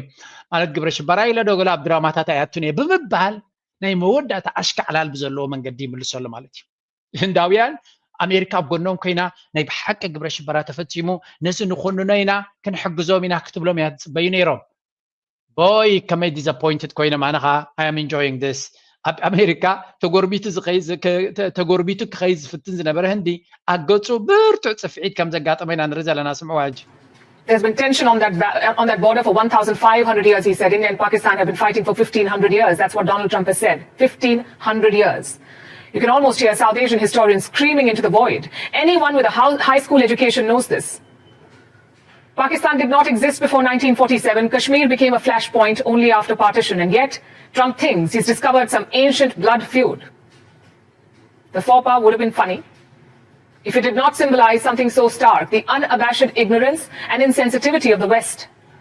For them, a terror attack in South Asia is not a tragedy. It's a feature of the landscape. If a bomb goes off in Paris, it's a terror attack. If it's New York, it is terrorism that must be avenged. The perpetrators are named. They're hunted and crushed. But the same thing happens in Kashmir. ብጣዕሚ ፅቡቅ እንኳዕኩም ኮይኑ ተሰማዕኩም I'm really happy for that ምክንያቱ ሕግብግብ ምስ ኣሜሪካ ዝብል ኩሉ ግዜ ከምዚ ዓይነት ሪያሊቲ ቼክ ከጋጥሞ ክኽእል ኣሎ እዞም ህንዳውያን ምስ እስራኤልን ምስ ኣሜሪካን ሕግብግብ ማዕከሮም ክስዕሙ እንዲኻ ትሪኦም ሓደ ሓደ ግዜ ብጣዕሚ እዮም ቆለጭ ዘምፅኡለይ ንዓይ እንጂ እንታይ ትብል ዘላ ንኣሜሪካ ይኹን ኤውሮፓ ኣብ ህንዲ ዝፍፀም ግብረ ሽበራዊ መጥቃዕቲ ዘገድሶም ኣይኮነን ያ ህንዲ ኣገዳሲት ሃገር እያ ገለ ክብልኩም ከለዉ ንቻይና ከውድቑ ስለ ዘለዩ እምበር ንዓኹም ስለ ዝፈትውኹም ወይ ስለ ዘኽብርኩም ኣይኮነን ሕጂ ድርዳእ ዘሎ መስለኒ ብጣዕሚ ስምዒታት ተንኪፋ እያ ትዛረብ ዘላ I'm enjoying this because መብዛሕትኡ መጋበርያ ከምዚ ዓይነት ሪያሊቲ ቼክ እዩ ዘጋጥሞም ስለዚ እንታይ ትብል ዘላ ሳ ሕጂ ዶናልድ ትራምፕ ፓኪስታን ካብ ህንዲ ከም ዝተመቕለት እዩ ዝንገር ድሕሪ ካልኣይ ኩናት ዓለም ማለት እዩ ንዑ ግን ን1600 ዓመታት ወይ 1500 ዓመታት ንሓትሕዶም ድበኣሱ ዝነበሩ ናይ ኤስያውያን ባህሪ እዩ እዚ ስለዚ I don't know man it's just their thing ቀስ ኢሎም ካብ ፊግር ኣውት ክገብሮ እዮም ብምባል ይሓሊፍዎ ፕሬዚደንት ናይ ኣሜሪካ ዝኣክል ማለት እዚ ሳቶም እቲ ቁጥዐ ኣብ ርእሶም ኣትይዎም ኣሎ and this is a fact ኣሜሪካ ዝበሃል ንኻልእ ዓለም ብከምዚ እዩ ዝርዮ ኤውሮፓ ዝበሃል ንኻልእ ዓለም ብከምዚ እዩ ዝርዮ ናይ ብሓቂ ብቁጥዐ ልቦም ጠፊዎም ኣሎ and this is a reality እንደምታይ ወላ እቲ UN ዝበሃል እውን ንሓትሕድኩም ሽግርኩም በዓልኩም ፍትሑ ብምባል ነቲ ኩነታት ኣፋኺሱ ይርይዎ ኣሎ ህንዳውያን ድማ ናይ ብሓቂ ዲስኣፖይንትድ ከም ዝኾኑ ቁጥዐ ናቶም ሰማይ ደይብሎ ኩሉ እዚ ነገራት ዝድርዮ ዘለኹ ንኤርትራ ፅቡቅ ነገር እዩ ስለምንታይ ኣሜሪካ ትወዞ ዘላ ስጉምቲ ነቲ ኣብ ኣሜሪካ ዝነበሮ እምነት ልቡ ዝሰብር ጥራይ እዩ ንኤውሮፓ ልቦም ሰይራቶም ኣላ ህንዲ ድማ ኣብዚ ቀረባ ንቻይና ኣሜሪካ ፀሊኣታ ስለ ዘላ ኣብ ጎኒ ኣሜሪካ እንተተፀጊዕና ብዙሕ ፀጋታት ክንረክብ ንኽእል ኢና ብምባል ናብ ኣሜሪካ ወላ ንህንዲ ከይፈተዎ ከሎ ዶናልድ ትራምፕ ኣብኡ ክፅጉዑ ይፍትኑ ነይሮም ሕጂ ከዓ ካልእ ሪስክ መፅኡ ቤላ ገይሩ ይፅፍዑ ኣለዉ እዚ ከዓ ደጊመ ብደረጃ ዓለም ከነሰብዕለሉ ዘለና ኢና ሕጂ ንመለስ ነዚ ዘምፃልኩም ዘለኹ ምስ ዘበና ከተሓዘልኩም ስለ ዘለኹ ሓደ ኣገዳሲ ፍፃሜ ስለ ዘሎ ኣብዚ ስምዑ መጀመርያ ቀሳቀሳ ኣምሓራ ወይ ከዓ ኣብን ኤርትራ ከም ሃገር ዝተመሰረተትሉ መስርሕ ቅቡልነቱ ኣብ ሕቶ ዘእቲ ኢሉ ኣብን ተማለ ምሸት ኣብ ዘውፅኦ መግለፂ ኢትዮጵያ ካብ ታሪካዊ ወደባ ባሕራ ክትርሕቅ ዝተገበረትሉ ኣገባብ ጌጋ እዩ ዝበለ ኮይኑ እቲ ጉዳይ ኣብ ሃገራዊ ኣብ ዝካየድ ዘሎ ግጭት ግዳማውያን ሓይልታት ይሳተፉ ከም ዘለዉ ዝገለፀ ኣብን ብዛዕባ ሃገራውነት ኤርትራ ሕቶ ኣለኒ ክብል ዝሓበረ ኮይኑ ናይ ኤርትራ ሃገርነትን ላዕላውነትን ከም ዘይቅበል ብወግዒ ኣፍሊጡሎም ፈፃሚ ሽማግለ ኣብን መሰረታዊ ኣባላት ህዝብና ዝኾኑ ናይ ደገ ሓይልታት ኣብቲ ኣብ ክልል ኣምሓራ ዝረአ ዘሎ ግጭት ብምስታፎም ስክፍት ኣለኒ ዝበለ ኮይኑ ብቐንዱ ሻዕብያ ኣብዚ ጉዳይ ይሳተፍ ከም ዘሎ ስም ከይጠቐሰ ክስ ዘቕረበ እቲ ኣብ ኣምሓራ ኣኽራሪ ውድብ ምዃኑ ዝንገረሉ ጉጅለ ኣብ ክልል ኣምሓራ ዘሎ ኩነታት ንምጉህሃር ኤርትራ ትሰርሕ ከም ዘላ ብዘይቀጥታዊ መንገዲ ገሊጹሎም ብተወሳኺ እቲ ውድብ ምስ ሕወሓት ኣብ ዘይቅዱስ ሓዳር ዝኣተው ዕጡቓት ምህላዎም ክልል ኣምሓራ መጻወቲ ሕወሓት ንምግባር ዝዓለመ ምሕዝነት ይረአ ከም ዘሎ ዝገለጸ ኮይኑ እቲ ምስ ሕወሓት ዝምድናን ዘይቅዱስ ጽምዶ ዝገበረ ወገን መን ምዃኑ ዘይገለጸት ጉጅለ ሕወሓት እውን ኣብ ክልል ኣምሓራ ምርግጋእ ካይህሉ ይሰርሕ ከም ዘሎ ከሲሱሎም ሕወሓት ነቲ ጥንታዊ መሬትን ኣካል ግዛኣታት ትግራይን ዝኾነ ምዕራብ ትግራይ ናይ ክልል ኣምሓራ ምዃኑ ዝገለጸ ኣብን ሕወሓት ንኸባቢታት ወልቃይት ጸገደ ሰቲት ሑመራ ንምውራር መደብ ከም ዘለዎ ኣብ ምድላው ከም ዘሎ ዝገለጸ ኮይኑ እዚ እውን ደው ከብል ይጽዋዕ ኣለኹ ወሲኹሎም ወሲኹ ብሽም ዘይጠቐሶም ኣብ ክልል ኣምሓራ ዝንቀሳቐሱ ሓይልታትን ሕወሓትን ኣብ ክልላት ኣምሓራን ኦሮምያን ጸጥታዊ ኩነታት ንምግዳል ምስ ዝሰርሑ ሓይልታት ሓበርቲ ብምዃን ቀደምቲ ታሪኻዊ ጸላእቲ ኢትዮጵያ ይኾኑ ከም ዘለውን ንሃገራዊ ረብሓ ኢትዮጵያ ንምጉዳብ ብፍላይ ሕወሓት ከይተሓለለ ይሰርሕ ኣሎ ክብል እውን ከሲሱሎም ብዘካዚ ኤርትራ ትበሃል ሃገር ዝተመስረተትሉ ታሪኻዊ መስርሕ ቅቡልነት ከም ዘይብሉን ኣብ ሕቶ ዝኣተውን ዝበለት ምትእኻብ ናይ ኣኽረርቲ ምዃኑ ዝንገረሉ ጉጅለ ኤርትራ ብሓገዝ ሕወሓት ካብ ኢትዮጵያ ምድኻማ ስዒቡ ብፍሉይ ስምምዕ ምትላልን ከም ዝተፈለየት ገሊጹሎም ኢትዮጵያ ካብ ታሪኻዊ ወደባ ባሕራን ዝተደፋኣትሉ ምትላል መሊሱ ንህዝቢ ክግለጽን ኣብ ሃገራዊ ኣጀንዳ ቀዳምነት ክወሃበን ክካየድ ዘሎ ቃልሲ ምዃኑን ቀይሕ ባሕሪ ታሪኻዊ ባሕሪ ኢትዮጵያ ምዃኑን ኤርትራ ትበሃል ሃገርን ሉዓላውነትን ከም ዘይቅበል ዝገለጸ ዝጉጅለ መንግስቲ ብልጽግና ጉዳይ ወደብን ባሕርን ኣበርቲዑ ክሰርሕ እውን ጸዊዑሎም እቲ ብሽም ኣማራ ብሄራዊ ንቅናቄ ዝጽዋዕ ንኤርትራ ብዝምልከት መግለጺኡ ኢትዮጵያ ንዓሰብ ጥራሕ ድያ ወይስ ኤርትራ ብምልእታ ኣካል ኢትዮጵያ ክትገብራ ዘየነጸረ መግለጺኡ ነታ ኣብ ግዜ ህግደት ብግዳም ክትድፈር ዝተገብረት ኤርትራ ሃገርነታ ከም ዘይቅበልን መስርሕ ምእዋጅ ናጽነት ናይ ኤርትራ ምልክት ሕቶ ዝኣቱ ምዃኑ ብምግላጽ ኣካል ኢትዮጵያ ንምግባራ ዘንፍጥ መደብ ከም ዘለዎ ወሲኹ ገሊጹ ነዚ መግለጺ ብወገን ሻዕብያ ይኹን ብልጽግና ወይ እውን ሕወሓት ዝተዋሃበ ርእይቶ ክሳብ ዝመደብ ዝዳሎ የለን ሰንታይና ንርኢ ዘለና ኣብዚ እዚ ዘረባ እዚ ቀስቃስ ኣምሓራ ወይ ከዓ እዚ ኣበን ዝበሃል ዘሎ ትካል ማለት እዩ ኣብይ ኣሕመድ ባዕሉ ሃናዲሱ ዝገበሮ ደይ መደይሉ ንምንታይ ምዃኑ ድሓን ካብቶም ኣምሓራ ንስማዓዮ እቲ ዘረባ እዚ እታ ናይ መወዳእታ ቅላዕ ክጥቀመላ ዝኽእል ብክልተ መንገዲ ክንሪኣ ኢና የስልጣን ዘመን የባህር በር ተገኘ የሚል ታሪክ እንዲጻፍለት የማይዋጥጠው ዳገት የማይፈነቅለው ድንጋይ የለም። ሐሳቡ ላይላዩን ችግር የሌለበት አፈጻጸሙና አካሄዱ ግን ጀብደኝነትና ከራስ ፍቅር እብደት ጋር በተያዘ እያጦዘ ያለው የባህር በር የማግኘት አጀንዳ በብልጽግና ፓርቲ ብቻ የሚቀነቀን ሆኖ እንዳይቀር በኪራይ በሚያስተዳድረው የምስር ወጥ ሰለባ በሆኑ ስኳሩን ልሰው ወጥመድ ውስጥ በገቡ ራሳቸውን ለአሽከርነት አሳልፈው በሰጡ ማጅራታቸውን ለግልቢያ በፈቀዱ ግለሰቦች በሚዘወረው አብን በተሰኘው ወለፈንዲ ፓርቲ አማካይነት ዞሩን አክርሮታል። ሰንታይም ዝብል ዘለውቶም አምሓራ ዝበሃሉ እቲ አምሓራ ብፍላይ ፋኖ ማለት እዩ ድምፂ ናይቲ ቃልሲ ናይ አምሓራ ዘካይድ ዘሎ ኣብይ ኣሕመድ ነቲ ናይ አምሓራ አብን ዝበሃል ዘሎ ትካል ናይ አምሓራ ሙቭመንት ዝብልዎ ዘሎ ንዑ ተጠቂሙ እንታይ ገብር ይፍትና ኣሎ ኣብ መንጎ ኣምሓራን ኤርትራን ጽልክ ክጉስጉስ ይፍትና ኣሎ እዮም ዝብሉ ዘለዉ ኤርትራ ነዚ ጉዳይ እዚ ድራማ ዝጽቡቅ ገይሮም ዝፈልጥዎ ኣቢ እታ ጉዳይ ናይ ዓሰብ ዘምፃ ብመሰረቱ ነቲ ኢሊት ናይ አምሓራ ንምሓዝ ዝገበራ ምዃኑ ኢሊት ናይ አምሓራ ተቀደም ኣብ ግዜ ህወሓት ዲገለመለ ሕቶ ናይ ባሕሪ ኩሉ ግዜ ዘልዕል ዝነበረ እቲ ኢሊት ናይ አምሓራ እዩ ነይሩ እዚ ናይ ባሕሪ ክምለስ ኣለዎ ዝብል መጀመርያ ብዓብዩ እቶም ኢሊት ናይ አምሓራ እዮም ሎሚ ግን እቶም ኢሊት ናይ አምሓራ ወላ እውን ኣብ ውሽጦም እሱ ክህሉ ይኽእል ቀዳማይ ፀላኢና ሎሚ አዲስ አበባ ዘሎ 4 ኪሎ ዘሎ ኣብይ ኣሕመድ እዩ ንዑ ከይፈንቀልካ ካል አጀንዳታት አጀንዳና ይኮነን ይብሉ ኣለዉ ሕጂ እንታይ ክብለኩም ደልየ ያነ ኤርትራ we have to be very smart ኣብዚ ኣሲ ኩሎም ሓደ እዮም ገለገለ ዝብለኒ ሰብ ኣሎ አሚን ስኻት ላይኩም ካን ትፈልጡ everybody knows this ኤርትራ ኩሉ ይፈልጥ ግን ታክቲካሊ ክትሓስብ ክትክል ኣለካ ኣምሓራ እንታይ ክገብር እቲ ፋኖ ዝበሃል ንምንታይ ይፅዕር ኣሎ ኣብዚ ዋን እዚ ንኣቢ ክፍንቅሎ ይሓስብ ኣሎ ንኣቢ ምፍንቃል ማለት ኣቢ ክመፅእ ከሎ እንታይ የረኩም ዘለ ጡጦ ከም ዝፅዕብ ዝነበረ ቆልዓ ክሳብ ዝመሓደር ሻዕብያ ከመይ ገይሮም ዕላማኦም ከም ዝተዓወቱ ናይ ኣምሓራ ድዩ ናይ ካልእ ና4 ኪሎ ተኸይዱ እውን it will take time ክሳብ ቦቱ ዝትሓዝ ሳብ ቦቱ ዝትሓዝ ድማ ኤርትራ ኣፀቢቓ ክትረጋጋዕ ትኽእል እያ ንሓዋሩት ኢትዮጵያ ዝበሃል ከማን ከም ሃገር ተቆፂሉ ማለት እዩ ሕጂ እቲ ዝጥቀመሉ ዘሎ ታክቲክ እቲ ዝጥቀመሉ ዘሎ እቲ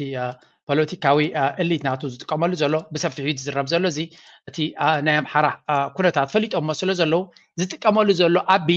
دايما دايلو نتزولو جاب نتسلي تلاقيمو أتي أجندة ناي بحر زبلو زلو نتي إثيوبياويان بوشت أو سقاي زبلع زلو كابو وتيوم نابو خمس ويز دل زلو إذا بتحد خون كله بخالق متعلد ما بغلتي كريكمي ني أوروما دمان تايب لا لسمع شني بلا تشوني قدم شني يباندوش باندانو استي وياني ኢትዮጵያን ሲያስተዳድር ኦሮሚያን በውክልና ሲገዛ ያልነበረ ሸኔ ዛሬ አሁን እንደው ፐርፌክትም ባልን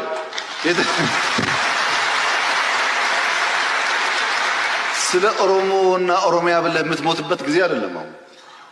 ትናንት ቀረሱ። አሁን ልንከላከል እንችላለን። መንገድ በዚህ ይሰራ፣ ውሃ በዚህ ይሰራ፣ እዚህ ጋር እንትና ሊቀመንበር ይሁን ምናምን ልንከላከል ልንገዳደር ግን አያስፈልግም። ግን ሸኔን ናቅ የምታደርጉ ሰዎች ጥንቃቄ አድርጉ። ሸኔን ናቅ አታርጉ። ሸኔ እንታይ ዝብል ዘሎ እዚ ሕጂ ንህወሓት ኩሉ ግዜ ዕድል ክረክብ ከሎ ቤላ ገይሩ ከዳኽሞም እንዲ ዝደሊ ነቲ ናይ ትግራይ ኢሊት መጋበርያ ከም ዝነበረ ነቲ ኦሮሞ ድማ ብመጋበርያ የመሓድሩ ከም ዝነበረ ናይቶም መጋበርያ ይትሸነ እናበለ እዩ ዝዛረብ ዘሎ እቲ ንዕቀት ናቱ ድማ ኣብ ኣምሓራ ዘለዉ ፋኖ ዝቃለሱ ዘለዉ ርእሱ ዘይብሎም ደናቑር እዮም ክብል ከሎ ነቲ ሸነ ድማ ኮምፕሊትሊ ዩዝለስ ጥቕሚ ዘይብሉ ሓይሊ እዩ ዝብል ዘሎ ትጥቀመላ ዘሎ ቃል ድማ ነቲ ትቃለስ ዘሎ ሓይሊ መሊሱ ከም ዝሕርን እዩ ዝገብሮ ዘሎ ድሮናት ክጥቀም ከሎ መሊሱ ከም ዝሕርን እዩ ዝገብሮ ዘሎ ስለዚ ኣብይ ኣሕመድ እቲ ዝዓበየ ፀገም ናቱ ኣብቲ ውሽጢ ዓዲ ዘሎ ፀገም ክፈትሖ ስለ ዘይከኣለ ድራማ ናይ ኤርትራ ብዝበርትዕ ክጥቀመሉ እዩ ዝፍትን ዘሎ ኤርትራ እያ ከምኡ ትገብረና ዘላ ሕጂ ነቲ ናይ ኣምሓራ ተቃውሞ ንዕኡ ገንዘብ ንዕኡ የሚኑ እንታይ ኢሉ ኣሎ ኣብ ኣምሓራ ዝግበር ዘሎ ባእሲ ህወሓትን منن يوم زقبرو زلو شعبيان يوم زقبرو زلو سلازم تاعي نخبل إليو ولا توم أكتيفيست ناتو بستودة بمن قد تكملوا زلو تاكتيك زي but we have to understand it game كردوهن كلام لنا أممو إيرتران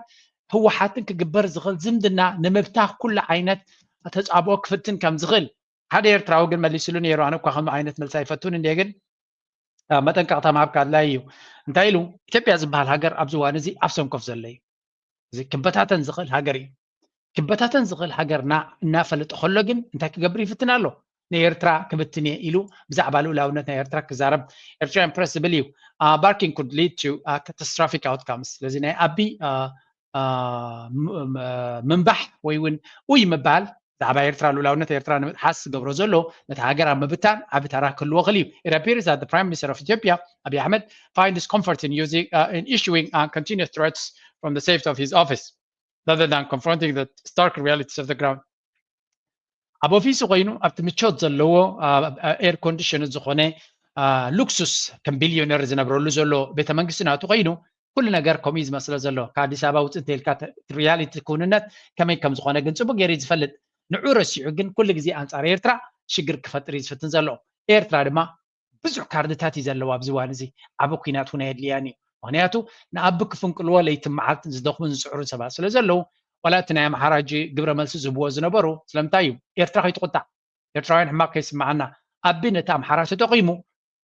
أنصار إيرترا كم زلو في قبرهم سلا زلو أبو يتودقو دايما يلز قبر زلو دراما إيرتراين تطنقو قليم زلو نازلو we already know the game أنا سلا الفلتو زقر منا يكونن أبي أحمد زمرتو زلو مرجعن كقمتيلو نتا إثيوبيا تبع الهجر نمبتتان كفتر زخلنبر أبي إيرتراويان دا إيرتراونت كويس حيل النازلو يصرح الله كويس زلو السبزي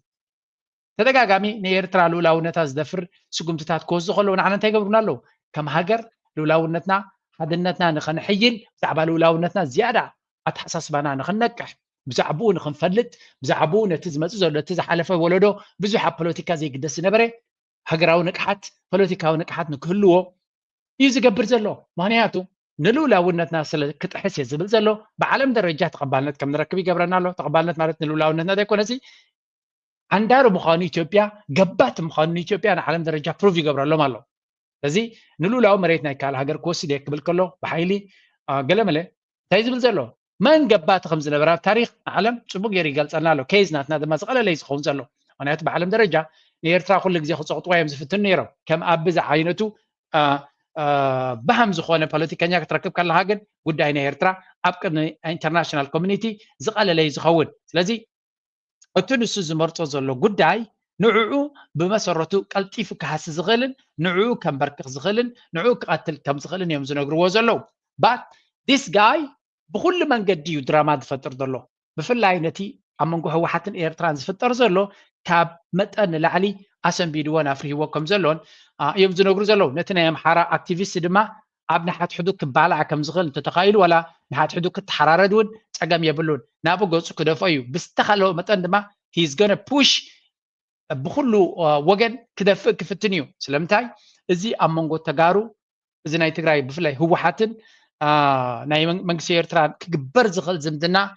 ንዕዑ ይኹን ነቲ ናቱ ፖለቲካዊ ኤሊት ዳርጋ ናይ መወዳእታ ናይ ጥፍኣት መበገሲ ክኾነ ይኽእል እዩ እጂ እቲ ኣብ ኣምሓራ ዝግበር ዘሎ ኩነታት ግን ክንሪኦ ክንፍትን ኢና ብክልተ መንገዲ ከረየኩም እየ ንተጋሩ ብኸመይ ይፀፍዕዎም ኣለዉ ትልቁ ሰርፕራይዝ የአማራ ብሔራዊ ክልላዊ መንግስት ወልቃይት ጠገዴ ሰቲት ሁመራ ዞን አመራሮች የወረዳ አመራሮች የከተማ አመራሮች የዞኑ ከፍተኛ አመራሮች እና በጋራ በመሆን ኢትዮጵያውያን ተባብረው 2,118,212 ብር ለእናትዋ ጎንደር ይዘን ከች ብለናል ብለዋል። እናመሰግናለን። ባሉበት አመስግኑልን። አንዴ በጣም እናመሰግናለን። ስንታይና ንሰምዕ ዘለና ኣብዚ እዚ ምናልባት ነቶም ትሪኡ ከሪአና ነቲ ፕራይም ሚኒስተር ምክትል ፕራይም ሚኒስተር ዝበሃል ተመስገን ጥሩነህ ወላ ገለ ዝበሃል ንሱ ኣብ ዝርከቦ ኮንፈረንስ እቲ ትግራይ ምዕራብ ትግራይ ኢሎም ዝኣምንዎ ኣካል ናይ ኣምሓራ ኮይኑሲ ምስ ኣምሓራ ኳልኩሌት ገይሮም ኣብ ሃገራዊ ቴሌቭዥን ይዛረብሉ ኣለዉ ስለዚ ጌታቸው ረዳ እቲ አይዲፒስ ወይ ካቶም ተመዛቢሎም ዘሎ ተፈናቂሎም ዘሎ ስድራ ቤታት ናብ ገዝኦም ከይምለሱ ሻዕብያ እዩ ዝኽልክሎም ዘሎ ህወሓት እዩ ዝኽልክሎም ዘሎ ክብል ከሎ ክንምንታይ መጋበርያ ኮይኑ ከም ዘሎ ዝንፅር ኩነታት ከም ዝኾነ እዮም ዝነግሩ ዘለዉ Did he say that the IDPs did not want to return because of it's either Getachew is wrong or deliberately trying to whitewash the bloody hands of the genocider of these guys are part of ተንታይም ዝብል ዘሎ እቲ ኩነታት ንጹርና ኮነ ይድመጽ ዘሎ ኣብቲ ቅድሚት ተሪኹሞ መንከፍ ኢሉ ኣሎ እቶም ፖለቲካል ኤሊት let me show you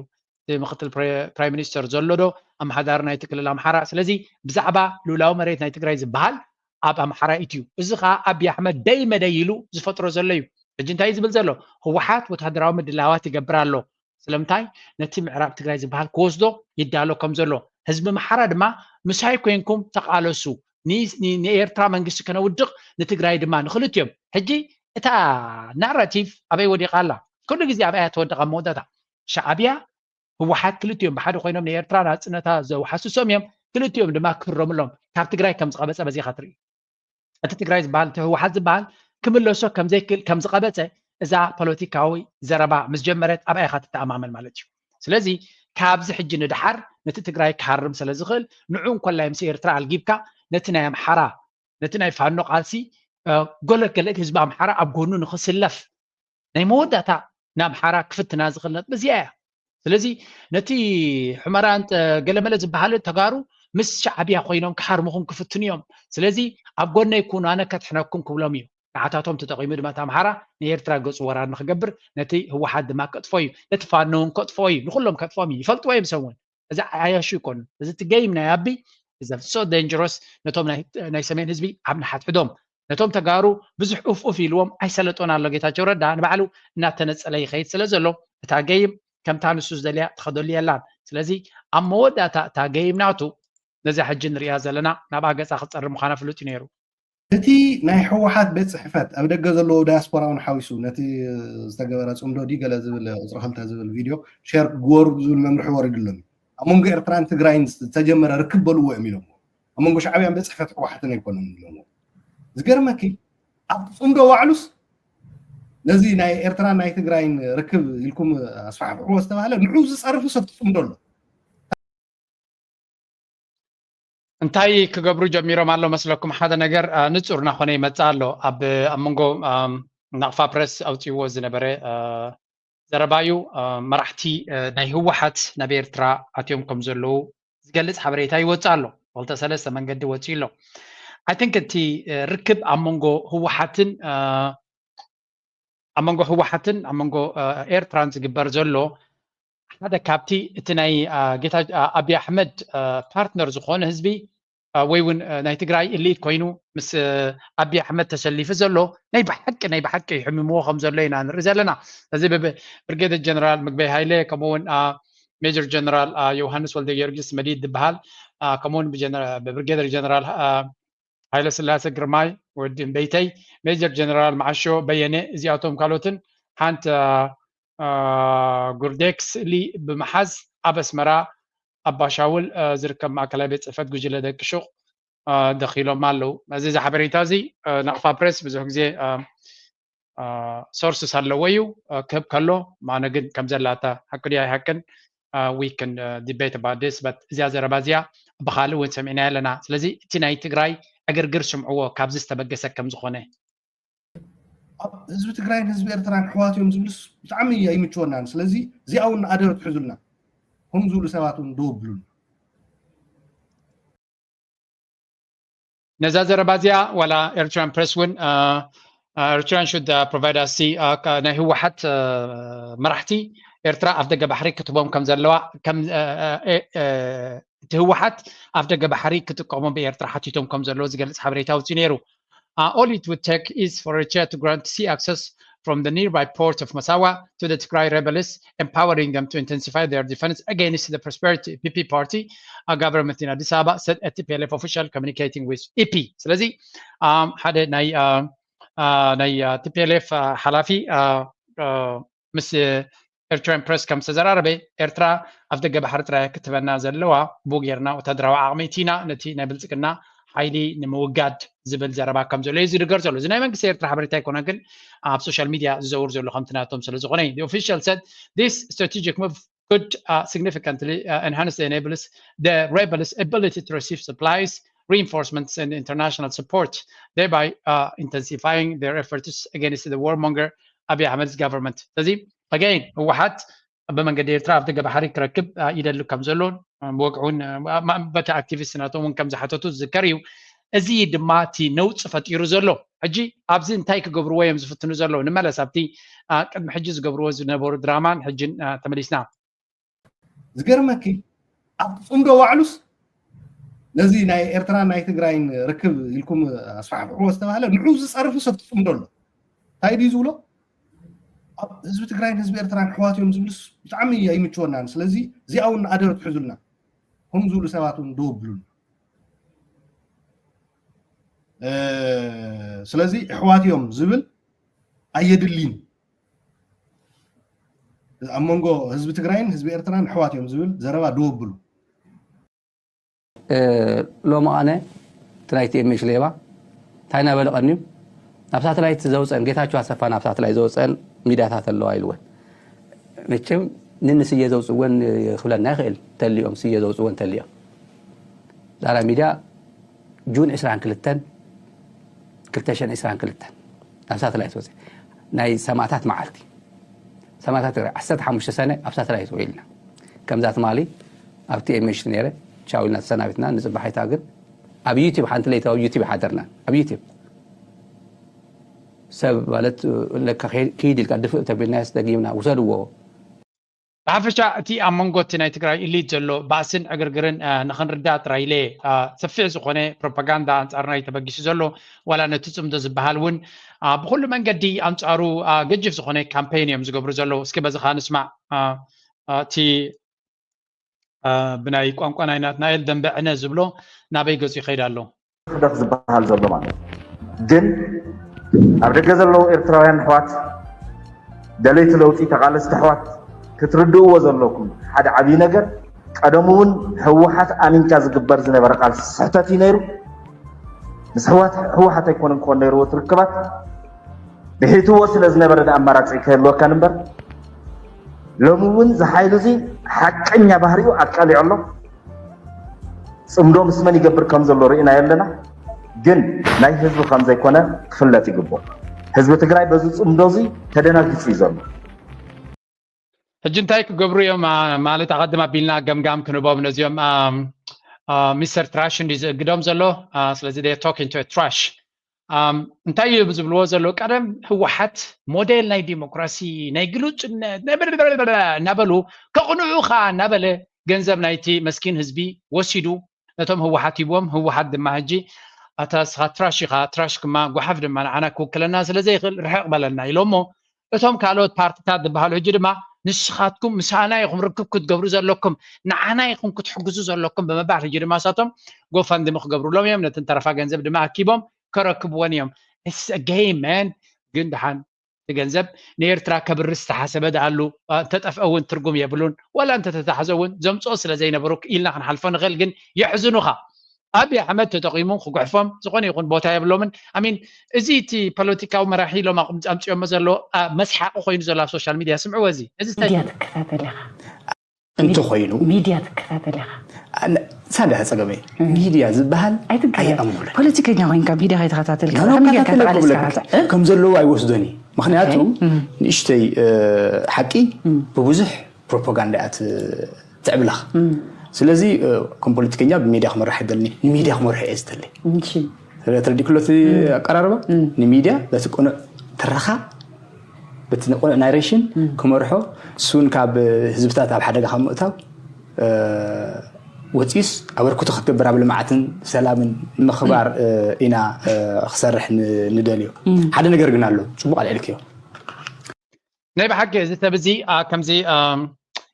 تياتر ندي خوين زلوا ما مسحقي خوين زلوا زحت كسر كل سنة تراخي دم سالكم زلوا زيد ماتي مراحيل ومعاصرين دم زلوا لك كم تا بعد لنا تو حدش نوجه مريض خدنا زلوا حنقول دمان بوليتيكا حدش كم زخونين عند رجالنا زي أتوم زمر حو زحش الزند حرقين أتوم كابزياتهم انتهي لو تتصبي تحطه دحان نقدفو قال لك كابتم تمكر لنا زبلوهم زلو ذا ما سمعوا بزي تقراي هجون كتدالي على الوان مرنا اول كتسحق يبلا تقراي كتدالي الوان نا اول ولا مدهنون بختكتر يبلا خمس لاقسي قال اختر يبلا زخون السب لاق صفر يبلا كون بار كم زح حاسيبو كم زح تقبر حاسيبكم باري قال هم يكونوا أنا بشعبي سيريس معناته بخمسة عينت ملكتات بجحد سبعات فينا بجحد حجي زي تي مكور بوليتيكانيا ناتوميو تي تري وزن هكون كاتل مدن بوليتيكايو حانت نجار كرداكم بوليتيكا تمرتي بوليتيكال ساينس يزبال ساينس تمرتيو سب تماهيرو بدرجة يود بتصح أبزنا تجراي أنت تمرتناتهم يمكن دبيت باريد جن دكتوريوم دكتور دبرسين زبال ولا تم بوليتيكا ما راح تون تمرت اللوم أبزنا يرترا تعامت رايو تمرت درجة زيد اللي نزن تريوم قالوت من سيات انتهي بلو نعوز خطلو كمان نزم إسرائيل إذا سبزي بوليتيكا ما راح كون تغيلو أنا تمرتي لين أنت خبري في كل كيد زمهار أنت قديش إني فقد يونيفرسيتي كيد زمهار بقوارات عندي أزلا شو ما أنت شهدي تغفل ولا قليل أمه سلازي بقوارات أنا كم زك هون غليه بمبال كلها مع بوليتيكا وفي رمز له حداش بعد لا كاب على دقزيهم بأزمة زلوا بخميو مخنياتو سعر زي بلو بقوارات هفتي سلدر يوم زلوا ألسا بزي حجي نتينا أبتغراي زلوا بوليتيكا ويلي كمكري زفتن زلوا ياي فلات كوينسي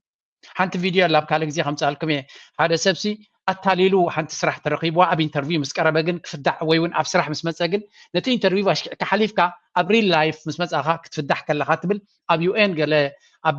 براسلس أب يوروبيان يونيون بإنجليش قال كزارب مسحبو أو تيوم مالو تا فيديو كالك زي كم سألكم أبا كزارب كله تسميك أبشات شايف في دروب كم زجبرة بزي خاتفلت ما مري نيرو I don't know did he fake it all the way ولا I don't know بخماي كم زبط حباي فلتني يجن بحفشة أبا كانوا بكله بزو حسابات كومنت جيرو ولا له كم يجرو سبز عسر تغلطوا ودي خلوا كم زي كان ببي خل على كم زي أنا أبو خمس كون خل نبلو حد يرون تاينا نرجعلنا إزي قبل عليه خازر له بوليتيكانيا بزح مسحفت زنببه لبونا زلو عم قصر نبلت نغلطيم بريزنت سياس كزارب كله عشان شاطر من تس عشان ما تستزاربه أب دخلت له برينستون يونيفرسيتي أمريكا استزاربه هيك كبريوه I mean he was young back then 1996 زاربه English ملكتنا نجاراتنا subject matter نجوا politics understanding of history التاريخ أيوه you really سبزت مرتلوه أعمل له خطبة تخليها نزل سبزين تسمع كادم ما تايتبل أبيوت نسو زلوا درجة خد بس احتمر تايليني يعني تايليني الميديا نقوم شيء مزرابي زليني سلذي حتى نسو فترة زلوا نيرترا challenge كم زي الوايز قبر زلوا مهناتو زي بقع تقامه بزحت بلحت رأسه زلوا تقامت له كس حفظ يقولوا كزارب يقولوا ساتم قصة بيسعبني سلمتاي إذا سلزقانة بوتا زلوا إذا ده حرقين تمراحي ትካል ምስ ዝጻባ everyone 11 ክፍሊ ዝበፅሐ ነዚ ክቅድሞ ስለ ዝኽእል ንሱ ነታ ቦቱ ንኸውሕስ ንዑ ክስሕብቶም ሰዓብቲ ናብቱ ነታ ኤርትራ እቲ ተቃዋመናታ ዝንድሕር ኮይኑ ተስፋ ከም ዘይብሉ ትሰብ ናብ ሃገሩ ንኽመለስ እቲ ዝበለፀ ጸጋየ ዝብላነ ሕጂ እቶም ምሁራን ተባሂሎም ትማሊ ሓድነት ናይ ህዝቢ ኢሎም ዝዛረቡ ዝነበሩ ከንታይ ይብሉ ኣለዎ እስከ ንስማዕ ኣብዚ ሕዚ ናይ ብዙሕ እንዲና ሉዝ ጌርና ከም ትግራይ እንድሕር ሂስቶሪካል ትግራይ ንሪኦ ኣለና ኮይና ብዙሕና ሉዝ ጌር እቲ ባሕሪ ስለ ዝኾነ ጥራሕ ይኮነ ስቆጠውና ብዙሕ ሉዝ ዝገበርና እኒሀ ናብቲ ሂስቶሪካል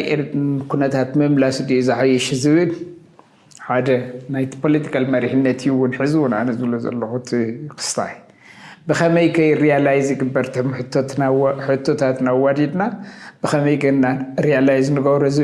كالي من قدي وين مالتي أزتناي كي بحري جميرة لا تمام نقر كي بحر رستنا أي موال كم زين عن حزر رستيلن قلت رستنا أي اللي خدت قشدات ما يتقرأ مالتي أبوتاتنا بحقوتاتنا وصل استولد حنت جزاقني يبلا هيستوريكال عندنا إيزي سلزخانة أو إيزر ليل كتحسد خلا تيونا ويني نتهم زحزون نتهم أو تحسد زي ركوبن ستايت أغير مخابسر كهي حوار تايو تناي كل هذا حولنا لا تسبق سنبرة السب حولنا بتخكل تدل كم زي نبرات كم معلتنا معلتي دبر هالنازلو يتحولنا زدل بتخكل أبزوان زي تعدل تفطير سلوزلو نعوك تقاملي فتنالو اتمثال لي نحولنا تيلو بوليتيكا سرح زنبري أو سعيد والنعاي تزاريبو مثال لنا حولنا بوليتيكا سرح زفتن زنبري نسو حجون حنقادي زلو قلق بو وغن يرتراز بحال زلو خاسكا كنسمع دا نقر هقدف أبزوان زي مستقراي ويمس عفار ويمس كالق سلام نقبر نتبعهم مسيزات كعنات بهذا الهقدف كليرلي بنتصور نعبي أحمد كهرم سلدلي تراي جيز زبل زلنتاي نعبي أحمد كهرم سلدلي يبلع له تسلي زرعي كازي أبي أحمد كنتاي دلل له كابني إيرترا ني أبي أحمد يحالي مقانم كويس قرمنا أبي أحمد دا يكون أب تلفزيون متيو نقوم شيتن عصب كمالس يزبل زلو بحقراو تلفزيون أوكي بأكتيفيست ولا كيالون بحقراو تلفزيون نقوم شيتن عصب يبصحني تاريخ أو بلا بلا علم لخاو حقت حيسو نيرترا كوغوبتي أبعصوا عقيبتات دما بعلم دوس وزلو يفن هنا يكون نفسينا نيرترا كم قازاخ قبراي جلس قبر زلو سنتاي سجما لو يرترا مس عفار كوين واي مس قال خوينو تسقوم تنتوسده اليوم سبات زياتهم قدم نتقراي تعوت قبلو بواغانا يرترا بواغانا إيرترا تفيا ولا تقراي تحلو زبل حلم زنبر مجدما نبا بقصم يمسكوا عزلو زحزنا تكفلنا تمالتي سكت مالس بخال وغن كان سمعوا كل يكون انا ورعي مزلو تفلتوا زلكم زي اعتبرتي زي عند هذيك رديها انا هقدف نايبا حق السلام سقراي سلوزفوتهم ايكونا إيرترا منقسي إثيوبيا زبدلوتو نقر اي راخونا ني أبكونا تقراي بحن ساعات يوم نيروم زراخوبو ما راخيبوه بدحريو أبز مسأ أبي وشت أو قدايو بس من بريتوريا بيلي قصل نيرو الحنتنا أبو حجنا من منقسط إيرترا من تاي أبو زي إتوخم من قلي أبو تزاتو وا زمان قص بيقصب مبلنا ريتونا مجلسنا تونا بلو ديكونه قنت هذا دحري أزرعنا يا دحري تاخوينا ترأيت نجر قن وجن إيرترا استرأي جيجا أي رأخون إثيوبيا زوزع توزع نجر زرع أخوه كاب إثيوبيا لو زلناس أنصار أبي ون أيكونن إيرتراسي سلام يعتدلي مس كله جوالا زحج مستقرأ مسقلة نقلاس يا تبوت زربايا أمينتها كوننت نمقبال أمن عقبات كوينوهم كم زلينا نرزلنا إحنا جن كندفينا بذكالنا أب تقرأي عطوب كيركا زقبر ناي حصوت قصقصات إذن عملت ميكي رأي سمعني رأي انتاي بلو نيرون هايلة دادبيت عمنا سلطنة ميديا خوينا ميمززاربو حادي قد ما نقر تقارو خطن قول زلوهم علامة بعل سلطنة مسلط حجي انتايو بدي حري سعر تقول خوينو حزب تقرأي ولا انت تبع العوني واصل حزب مريتن تقرأي مشارخة السلام إيرترا هون يقولون انت هون انا هون انت زي كونه قن ولا يراجح سلاز هون سلام زفرسو زي تبع حزب خاني ولا شفاته قمطوا الغليم شفاته سرات حصوته تقوم الغليم نز فرسه نز تبع شو حبرتسا ስለዚህ ረብሓኦም ንኽረኽቡ ከጋጩ እዮም ዝሰርሑ ዘለዉ ህዝቢ ትግራይ ነንባዕሉ ዝጋጨሉ ኩነታት ይሰርሑ ስለ ዘለዉ ተጋሩ ክጥንቀቑ ኣለዎ ኣብኡ መፅእ ሕጂ እንታይ ዝብል ትሚክራያ ከምኡ ይብሎና ሃይለ ደደቢት ክትሕተት ኢኻ ምስ ኣፅናቲና ክትዘራረብ ክኸይድ እየ ገለ ምባልካ ብሕጊ ሕትት እዩ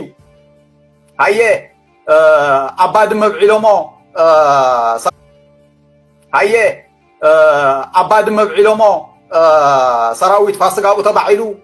ሓደ ብርጌድ ኤድስ ዘለዎም ሰዲዶም ንተጋሩ ክስታይ ክገብሩ እዚ ኩሉ እዚ ሕጂ እንታይ እዩ እቲ ነዛ ሰላም እዚኣ ንምኽላፍ ስምዒታት ንምፍጣር ማለት መሰረታዊ ነጥብታት ዘይኮነ ስምዒታት ከመይ ጌርካ ትፈጥር ናይ ብሓቂ ፅብቕቲ እዚ እንታይ ንምንታይ ነምፅኦ ዘለና ንቅሓት እንታይ ዓይነት ፈተነታት ክመፅእ ከም ዝኽእል ሓንቲ ቪድዮ ክበኩም እየ እስከዚኣ ራይዋ ቦጌርና ናብ ካልእ ኣገዳሲ ናይ ማሕበራዊ ሕቶ ክንሓልፍ ኢና እዚ ትርእይዎ ዘለኹም ቪድዮ መራሒ ናይ ካብ ተስዓታት ክሳብ ሕጂ መራሒ ናይ ዩጋንዳ ዘሎ ዩዌሪ ሙሰቪኒ ክኸውን ከሎ እቲ ምስኡ ዝዛረብ ዘሎ ወታደራዊ ክዳን ተኸዲኑ ዘሎ ድማ ወዲዩ ሓለቓ ስታፍ ናይ ሰራዊት ናቶም እዩ እቲ መራሒ ንዓመታት ቀፂሉ ኣሎ እቲ ሓለቓ ስታፍ ናይቲ ወታደራዊ ሓይሊ ድማ ወዲዩ ብዛዕባ ሙሰቪኒ ዲክታተር ምዃኑ ግን ኣብ ብዓለም ደረጃ ኣዛራብን ሽግር ፈጢሩ ይፈልጥን እዩ ተዲኹም ንለኹም ናይ ስዑድያ ንጉስ ዘሎ ኣቦኡ ንጉስ እዩ ነይሩ ቅድሚ ንሱ ንጉስ ኣሎ ኣብ ኤርትራ ዘሎ መራሒ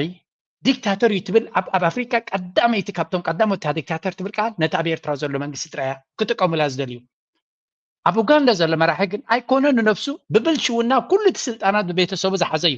ኡጋንዳ ግን ናይ ሰላምን ርግኣትን መራሒት እያ ኣብ ሩዋንዳ ዘሎ መራሒ እውን ኣብ ስልጣን ነዊሕ ዓመታት ይሰርሕ ፀኒሑ ዘሎ ኣብ ኤርትራ ዘሎ መራሒ ብፍሉይ ከም ዝኽግለፅ ዝኻለ ብዕራባዊ ሃገር ስለ ዘይደልየ እዩ ፍሉይ ነገር ስለ ዝፈፀመ ኣይኮነን ኣብ ኤርትራ መራሒ ክቕየር የብሉን ወይ እውን ፕሬዚደንት ኢሳያስ ንሓዋሩ ክነብር ኣለዎ ንማለት ኣይኮንኩም ኤርትራ ብድመስላ መንገዲ ስልጣን ከተሰጋግር ትኽእል እያ ኣብ ዝተዓመቶ የግዳስ እቲ ኣብ ኤርትራ ዘሎ ፖለቲካዊ ሲስተም ኣብ ኤርትራ ጥራይ ስለ ዘሎ ይኮነን ከምኡ ዝበሃል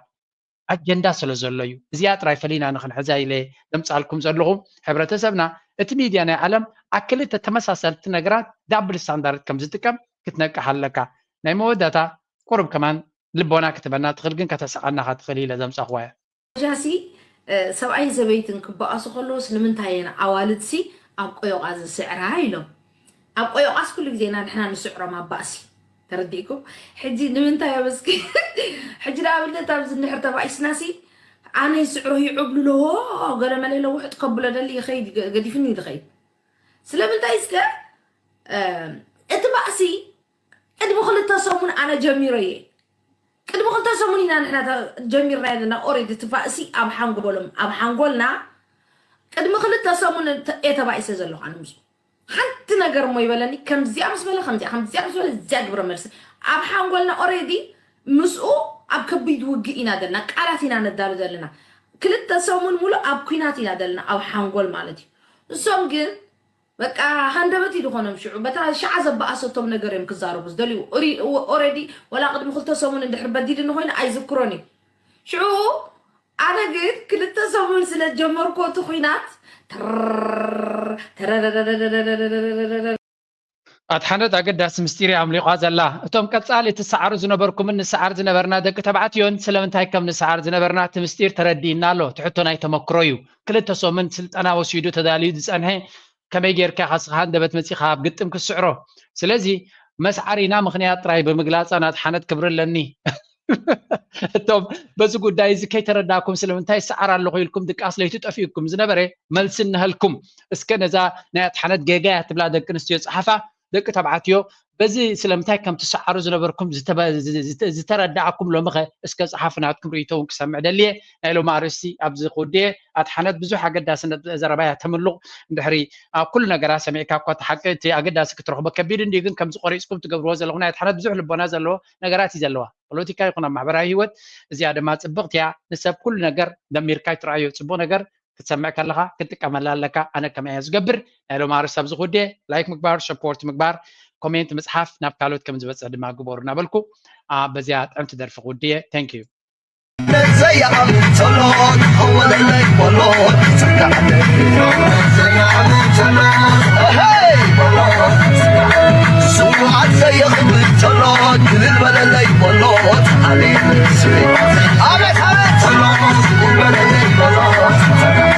I'm يعقب تلو تعالي لي بلو تسقعني تسقعتوني تعالي لي بلو تسقعني كبتا زي عقب تلو تحول لي بلو تحول لي تحول لي بلو تحول لي بلو تحول لي بلو تعالي لي بلو تسقع لي بلو تسقع هو لي بلو تعالي لي بلو